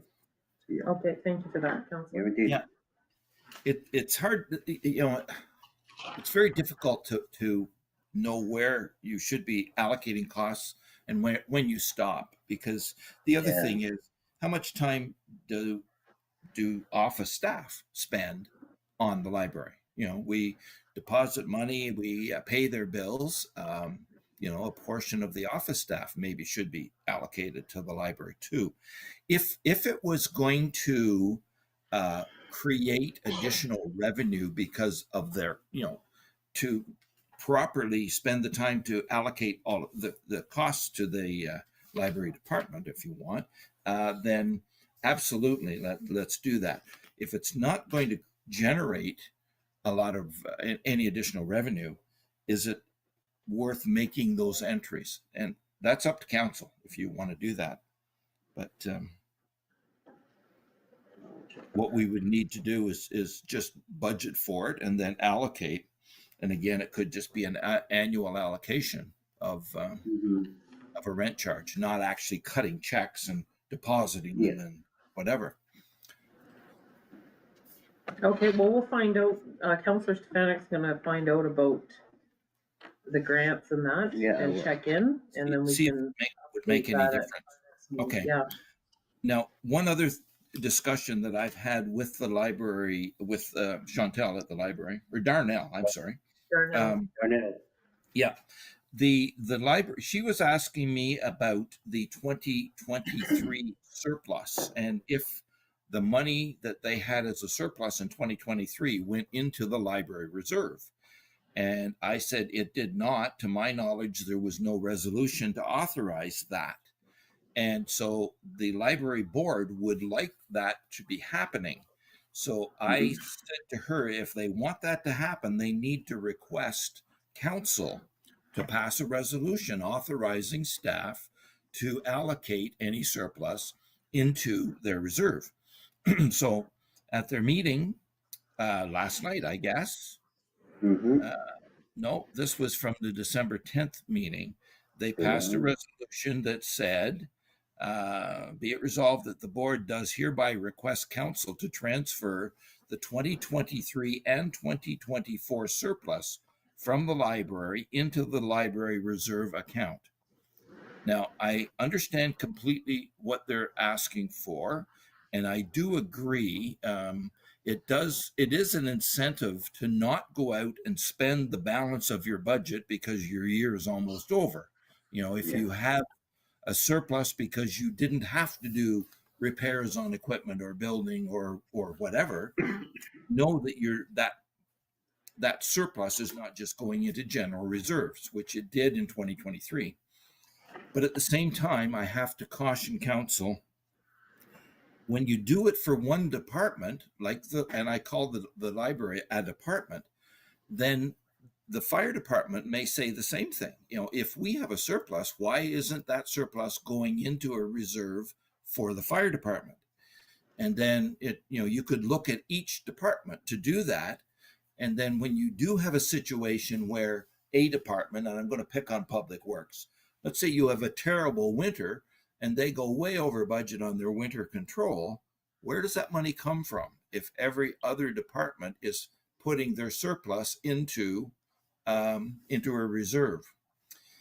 If you had decent reserves for each department, then it wouldn't matter. But then Public Works could say, well, we went over budget by $30,000 this year, so just draw it out of our reserve. But we don't have surplus reserves. So I understand exactly what the library are saying, and I understand the fact that if you get the benefit of not spending all of your budget, then you benefit by having that money go into a reserve for future costs. Anyway, that's my spiel. So I'll leave it with council. My thought is, if council wants to do this, then what we should do is put a resolution on the floor at the next council meeting to authorize staff to transfer any surplus, and if you want, for 23 and 24, into the library reserve. That's up to you. Okay, just a question though, that resolution that the library board passed, that'll be coming up to our council meeting then on next week? I would assume it will be in their minutes from the December 10th meeting. And, council could simply go ahead and approve the minutes. But I think to be clearer for staff, for myself, it would be best to have a separate resolution. Oh, there would need to be a separate resolution because we only acknowledge the minutes. Okay, you do. Yep. Acknowledge receipt of those minutes. So those minutes. Yep. Like you can have any sorts of resolutions in there. It doesn't mean we're going to go with them. Right. Okay. That would be additional items under committee and board reports. Okay, so we'll have a fulsome discussion on that, council, at our next meeting. Okay, that's good. We'll leave that till that meeting then. Okay. Any other questions on the library then? Not seeing any. Go ahead, Richard. Okay. Next page is economic development and planning and development. Now, as everybody is aware, the grant revenue for the economic development, that's the FedNor grant, is reducing each year. And so the overall, federal grant is going to drop to, in this case, we're budgeting $60,000. The costs we're coming in are not really changing by much. There's an increase in the wages as we have across the board and the related benefits. Everything else is pretty well in line. there's not much else for spending there to change in the budget. Office rent is pretty well set. Who do they rent from? I'm curious. That's paid to an outside, right? To a third party? Yeah, they rent off the HHC.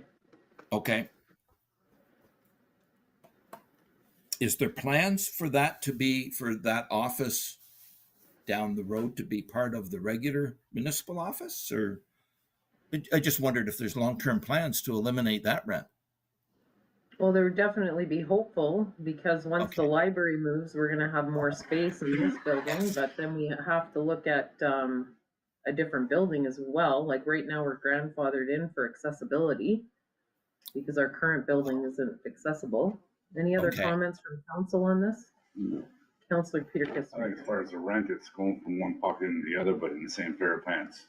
Yeah, that's true.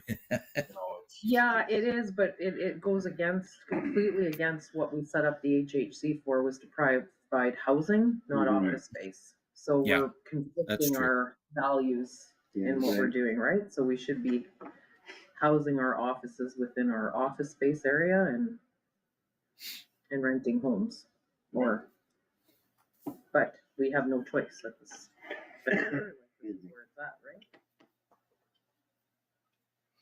right? Okay. I have a question for Stacy, if she's still there. I am. think Stacy would know. Under planning and development, the last 2 years we've spent money on software. I have not budgeted anything. Is that an annual software that we're buying? Is it support? Do you know what that's about under planning and development? I don't, Richard, not off the top of my head. Okay, I'll look into that further, because right now I've simply budgeted for $10,000 in costs for planning and development, and cover that revenue from the planning and development reserve. That's the way the budget has been done anyway, to be a break even for planning and development. But and the 10,000 is for consulting services. So, Richard, yeah. would it be possible that that would be where our GIS is? It shouldn't be. That's why I think we'll need to look into that further. Another note. So I wasn't sure where that was in the budget.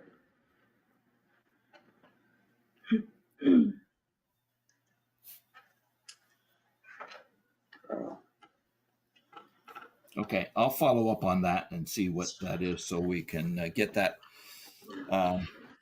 either properly budgeted or properly allocated. Yeah. Any other questions on economic development or planning? I do. Go ahead, Belinda. Sorry, my So- head was down. We have an economic development officer, which her contract has to be renewed all the time. We don't seem to be making any plans to have that position stabilized to be part of our, should we be doing something? You know, going forward, we're not doing anything about it. I haven't seen anything, so shouldn't we be making plans to make sure this is a full-time position? Jen, go ahead. I was just gonna say, if I'm not mistaken, I believe that's in the strategic plan as well, right? To make the economic development position like a permanent township-based position. The contract's open over in December. Yeah, it ends this year. So again, we're in a predicament where we have to do something, and should we be putting this as part of the budget?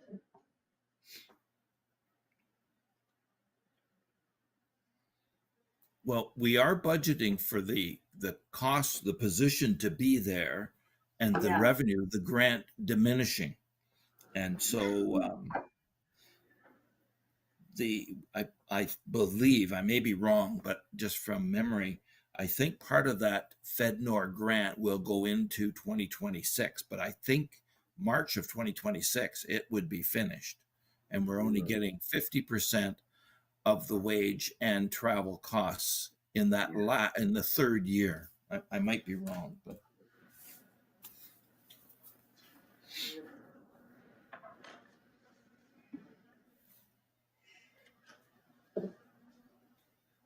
So my question is going forward, how do we deal with this? Budget-wise as well as, what's gonna happen next year? I think we gained an awful lot and it's something that we should Yeah, continue with no matter what. Mhm. anyway, Well, we are looking at a $30,000 increase in the bottom line costs of the economic development department. And I would assume we're looking at that again the following year, to gradually make this a full-time job, full-time position. And the benefits hopefully will be there from the development that is going to happen in the community. And again, a lot of this, Stacy and I've talked about trying to, the new branding and then promoting the business within the municipality, trying to encourage even the businesses to jump on board with the new branding program and become part of that with the whole image for Hornepayne. And especially now with the motel being there, it again is going to encourage more people to come to the municipality. So I think we're looking right now at this current budget to have a $30,000 increase because of the smaller grant. And again, that next year there's going to be another increase to gradually make this a full-time position, and hopefully the other benefits are there. Is there not a way that we can do business licensing and the accommodation tax so that we're increasing our revenues into economic development? That's a possibility. Yeah. Yeah. Okay, so is that included in our plans already? Because we've talked about business licensing before. So it's not in the 2025 plan, but Okay. the accommodation tax, we can, long as 50% goes to a nonprofit, tourism, the other 50% municipality can use. There's lots of options there for sure. We're one of the only ones who don't have an accommodation tax, and then business licensing again is another potential. But just like it's going to offset usually the administration costs. Like depends on what we set it up, but those are definitely revenue streams for sure. Okay.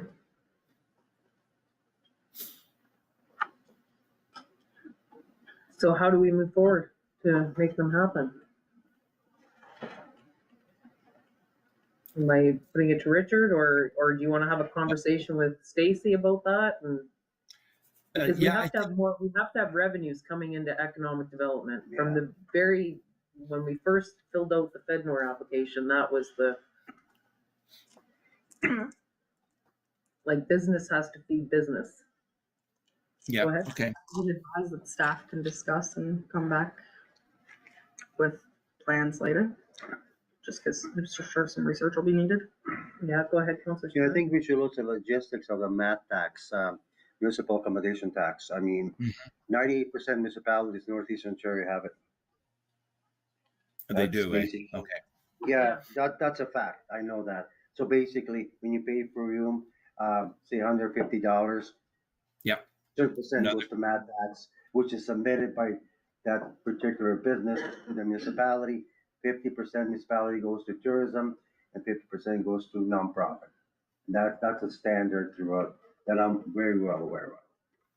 So So I think doesn't it go 50% to tourism, then 50% the municipality? municipality, yeah. Okay, not a nonprofit. No, sorry, municipality, yeah. Okay. 50, and the municipality decides what you want to use it for. Right, and then just, I guess, some research into that accommodation tax. Can we utilize that tourism portion for our tourism growth with the geographic center of Ontario? Do we have to, sorry, go ahead, Stacey. So it, we might have to set up, it does have to go directly to tourism, that we can't spend it.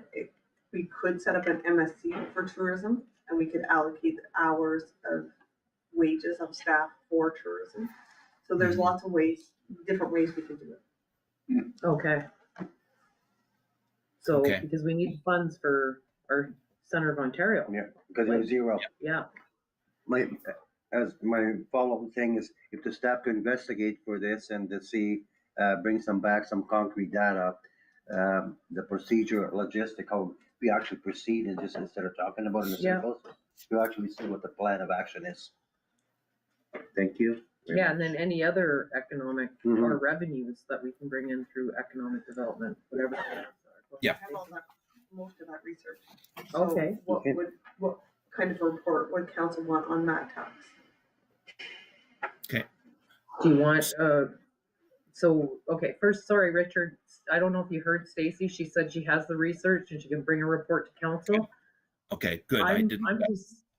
I'm just not sure what, I defer to you, Richard, because Stacy's asking what kind of report council would need to make a decision, like, I'm not sure what would need to be in that report, I guess. I guess, let me just ask this question to start with.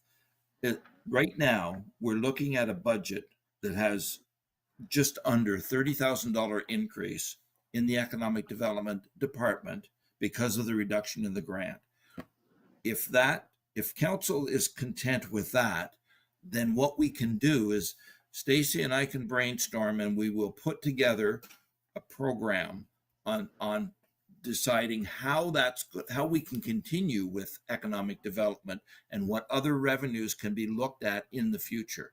It may not become, or maybe it will, but it may not become part of the 2025 budget, but at least we'll look forward so that we can have some items ready for the 2026 budget to help offset the next increase in the cost for that department. Does that make sense? That makes sense, but if there's already research done on the mat tax, Yeah, if it's already there, I would love to have a report, Stacy, on this. I'm just not sure, like, you're asking me what to put in it. I don't really know. I know it's available to us. I guess my questions would be, how do we utilize it for tourism from the municipalities end? Like, what are the options for that? And then what are our options for the rest of the 50%? And how quickly can we implement the mat tax? Because I would hate to leave a year 2025 on the table, even if we could capture half, or like, I don't know, maybe we can't, like, you can tell us that too, right? Like, is there any other questions? And maybe just a definition of what this all is too, right? Like, what it Go ahead. encompasses, right? yeah, I know City of Timmins, they also have a subcommittee for mat tax, and they meet separately, and they recommend to council to what groups to donate money to. Just like our committees, and it works out quite well because I watch that all the time. But I just want to see, we have to pass a resolution. Once the resolution is passed, what is the procedure, how you contact the business to make everything legal? I mean, that's the big concern. You don't want to have a fly-by-night thing, well, we'll mat tax and give us $10, But yeah, something logistical and concrete, so we follow the steps. And then where can we go to give the funds to, and what exactly could be used for? We don't want to miss the boat yeah, either way, right? yeah, for sure. Thank you. Any other questions on that? Richard, go ahead. Sorry. Yeah, can I just finish off by suggesting that we do go ahead and we try and get the report, and we try and instigate or institute any program that we can that's going to start raising revenue. But maybe for 2025, any revenue that is raised from those activities goes into a reserve for 2026 to help offset those costs. And we go forward with the budget as it sits now for 2025. I would hate to hold up finishing the budget, getting everything approved until we get some reports and put some things in motion. I would rather work at getting those things going and then take that new revenue and put it into a reserve to help cover the costs in the following year. Yeah, I'm Same game with difference. that. Yeah, I'm totally Yeah, game with 100%. that. Yeah. Let's do it. Okay, super. And so we ready then? Nothing further on economic development or planning? No. Move on. Sorry, Yep. did I miss something? I was gonna say earlier, Stacy, you wanted to speak, right? Okay. No, you're good? Okay. She's good. Yeah, we're all Okay. good. Service Ontario, another small budget. We do bill them for some of the activities within the municipal office, and whether the costs are properly allocated or not, it does show that we make a small profit from Service Ontario. And the other item on that page is really just the revenues that we budget to come in for education, and then the outlay of those funds to the school boards. Just a question on that, Richard. So did we find out if we can reclaim those taxes that we paid on those properties? Oh, absolutely. Well, I didn't even follow up. Ones? Yeah, I've done that everywhere I go. It's normal activity. If you write off an expense and there was, or a tax balance and there was education within that, then you claim it back. I could tell you one situation where one municipality I was working for full time back in the 1990s, and we had over $1 million owing to us from the international bridge at Johnstown, and the municipality could not afford to carry that debt anymore. We had it for years. They wouldn't pay taxes. And we finally had to write it off so that we could recover all of the education. We had over $400,000 come back to the municipality from the school boards and the county. In that case, it was a three-tier system. But absolutely, any of the taxes that we're writing off, if there's education portions of it, so I've already done the calculations, and I'm just in the process of determining how much of that we're going to deduct from our first payment to the school boards. And I will send them out a bit of a notice so they've got a heads up that their revenue for 2025 is going to drop because of significant write-offs. And how is there, how far back can we go for these? As far as we have taxes owing. We've done significant write-offs for the Hallmark Center. Massive. Yeah, we did. Significant. Just since Yeah. the Council, and I don't know what they were There's previous to those 10 years. There's $16,000 there. From that one account, there was over 16,000 in education tax that we are claiming back. And then there's the properties that we vested. I've claimed back the education portion of those because we're writing those taxes off. Okay. And then when those amounts are received, where are you calculating those into our budget? Are we going to put those in reserves, or have you utilized those amounts within our budget?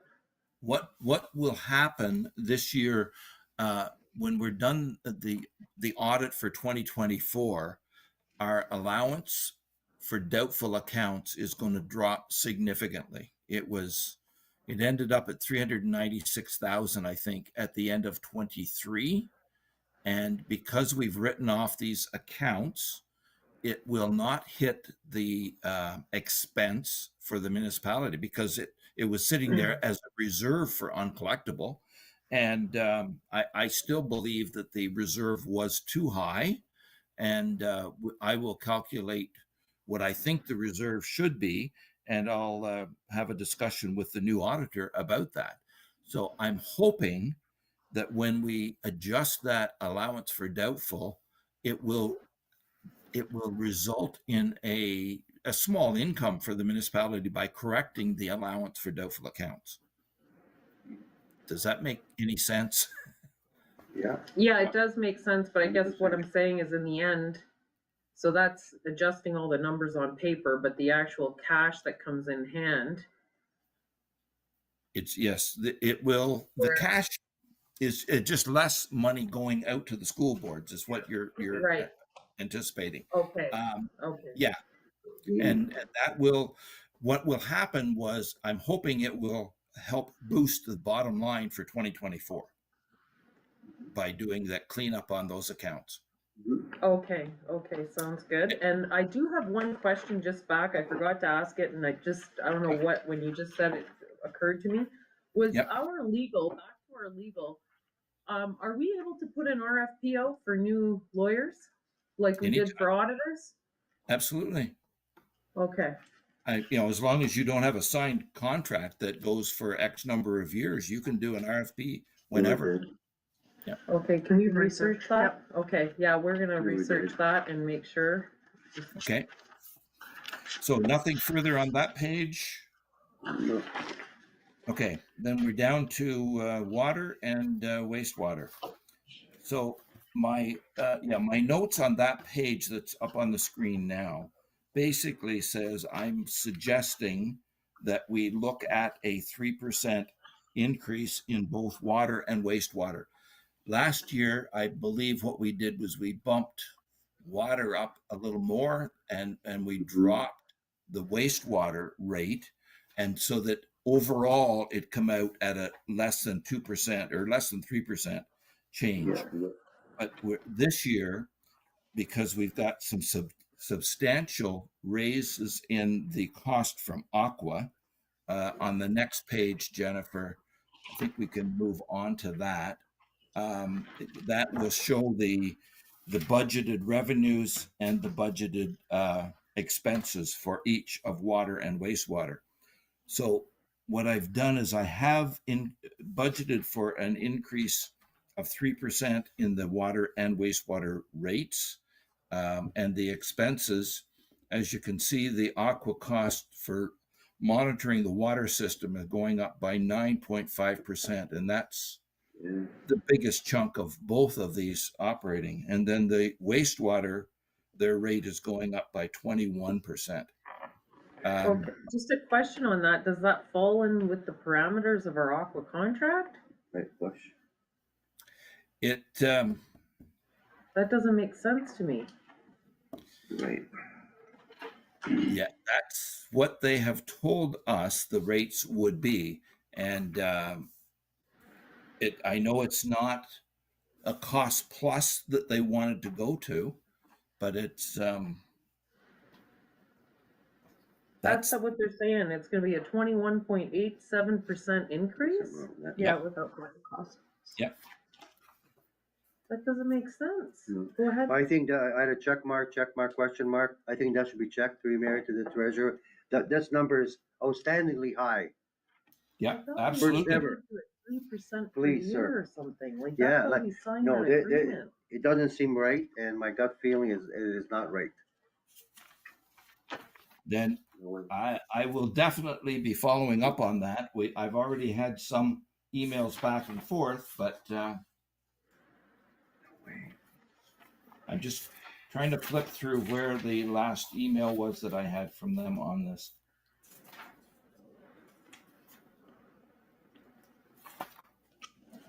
No, something's wrong. I think we got when we had that presentation, we had an annual amount shown to us. That's correct, 100%. And there was no way it was ever gonna be a 21% increase. Never.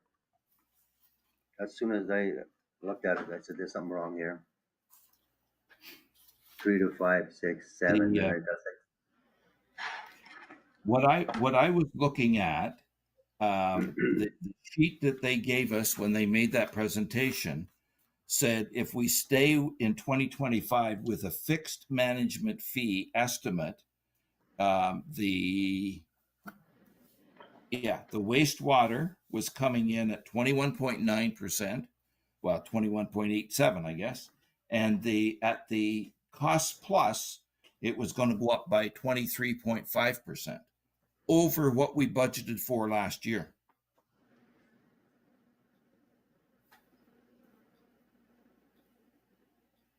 No, we better pull out our contract. I'm telling you, that's not Supplementary? right. Yes, go ahead. Yeah, 100%. We have to go back to the original contract when we struck it, we signed it, the municipality did. The number should be looked much more closer than that. This sort of reflects their talk last time they were here. Yeah, I don't like this. remember ever saying we were going to sign to an estimated management fee either. No. Yeah, well, and We so had what they're concrete doing, numbers that we started at, and then it would increase by a percentage every year. That is correct. It was but I locked in. wonder if their markup is increasing. They're taking their actual costs and then they're adding a markup to them. So we better read the wording in the contract, because that's what they're expecting in 2025. And we can't get over it till 2027. Yeah. No.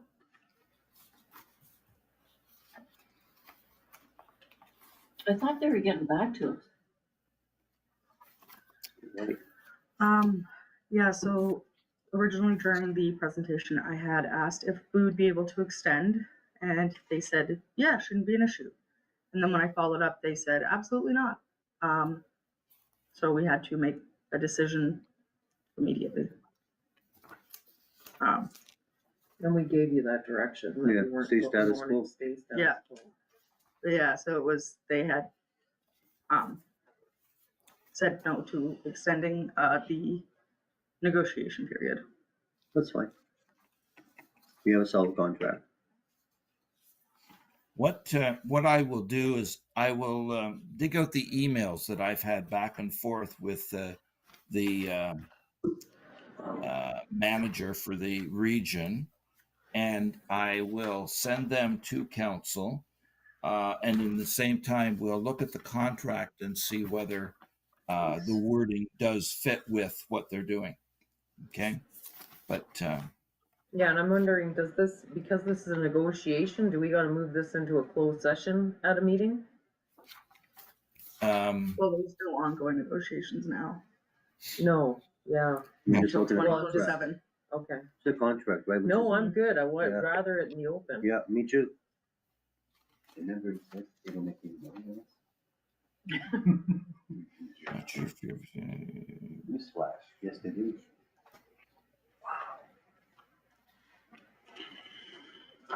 Okay, yeah, what they're saying is because of the this is mostly due to, in the large part, to their salaries from a repeal of Bill 124 and subsequent wage increases, and having 3 full-time staff component. Yeah, what they're saying is their costs have gone up by that amount, and they're taking costs plus a markup of 8.3%. Yeah, I'll that's not what the contract, that's not Okay. what the it contract just says. doesn't sound right. All I right, agree with you, man. we will definitely dig that out because it can have a huge bearing on the budget for water and wastewater. Don't like it. Are there any other questions on that I don't, I don't want to belittle that, but I'd like to find out if anybody has any other questions before we kind of wrap that up. And I'll definitely follow up again, and we'll look at the contract with Aqua. Yeah, we definitely need to look at the contract so that when we have the open, because we have open public discussion on this as well, right? For the water and sewer rates. So Mhm. we want to make sure that we have the answers for the public. Yeah. Okay.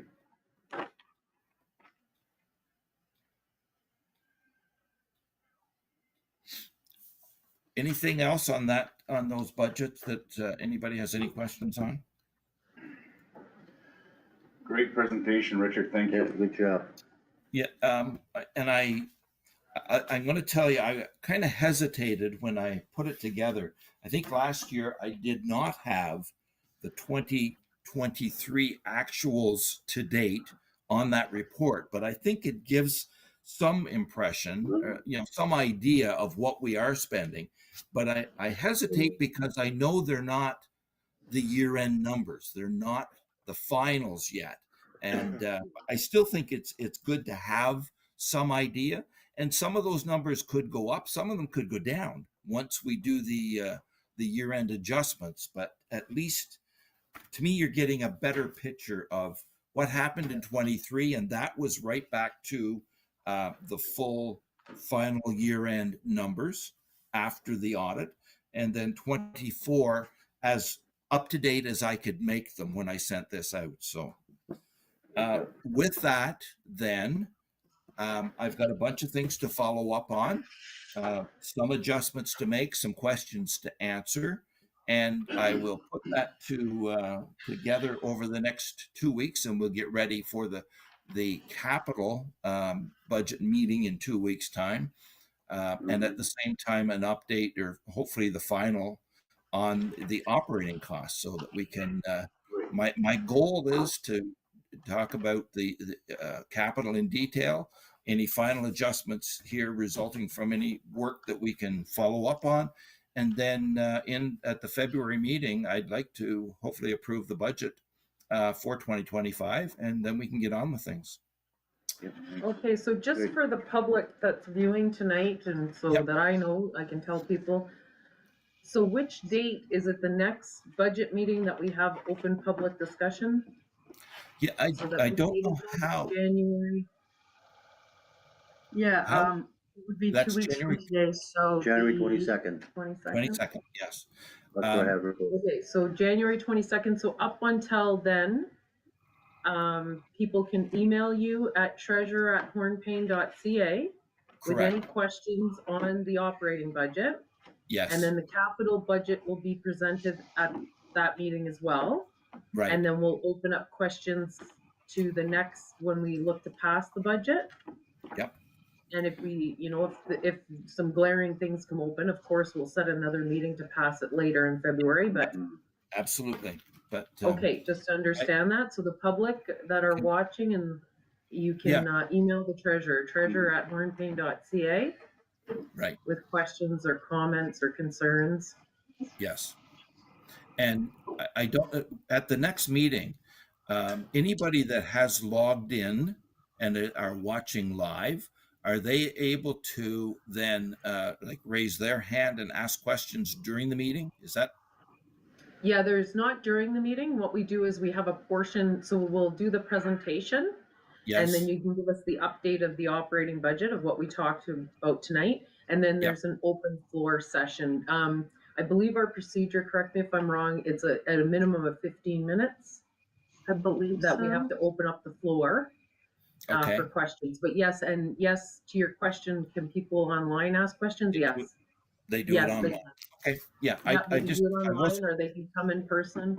and be at the meeting in person. Okay, that's good. Yeah. Great. Okay, I think that wraps it up then for tonight, and we'll get working on this whole list of questions I have. Good job. Okay, thank you, Richard, and we'll see you in a couple of weeks, I guess, or next, maybe. Yes, next Wednesday for council meeting, I guess, right? Yes, for our regular. 2 weeks. Yeah.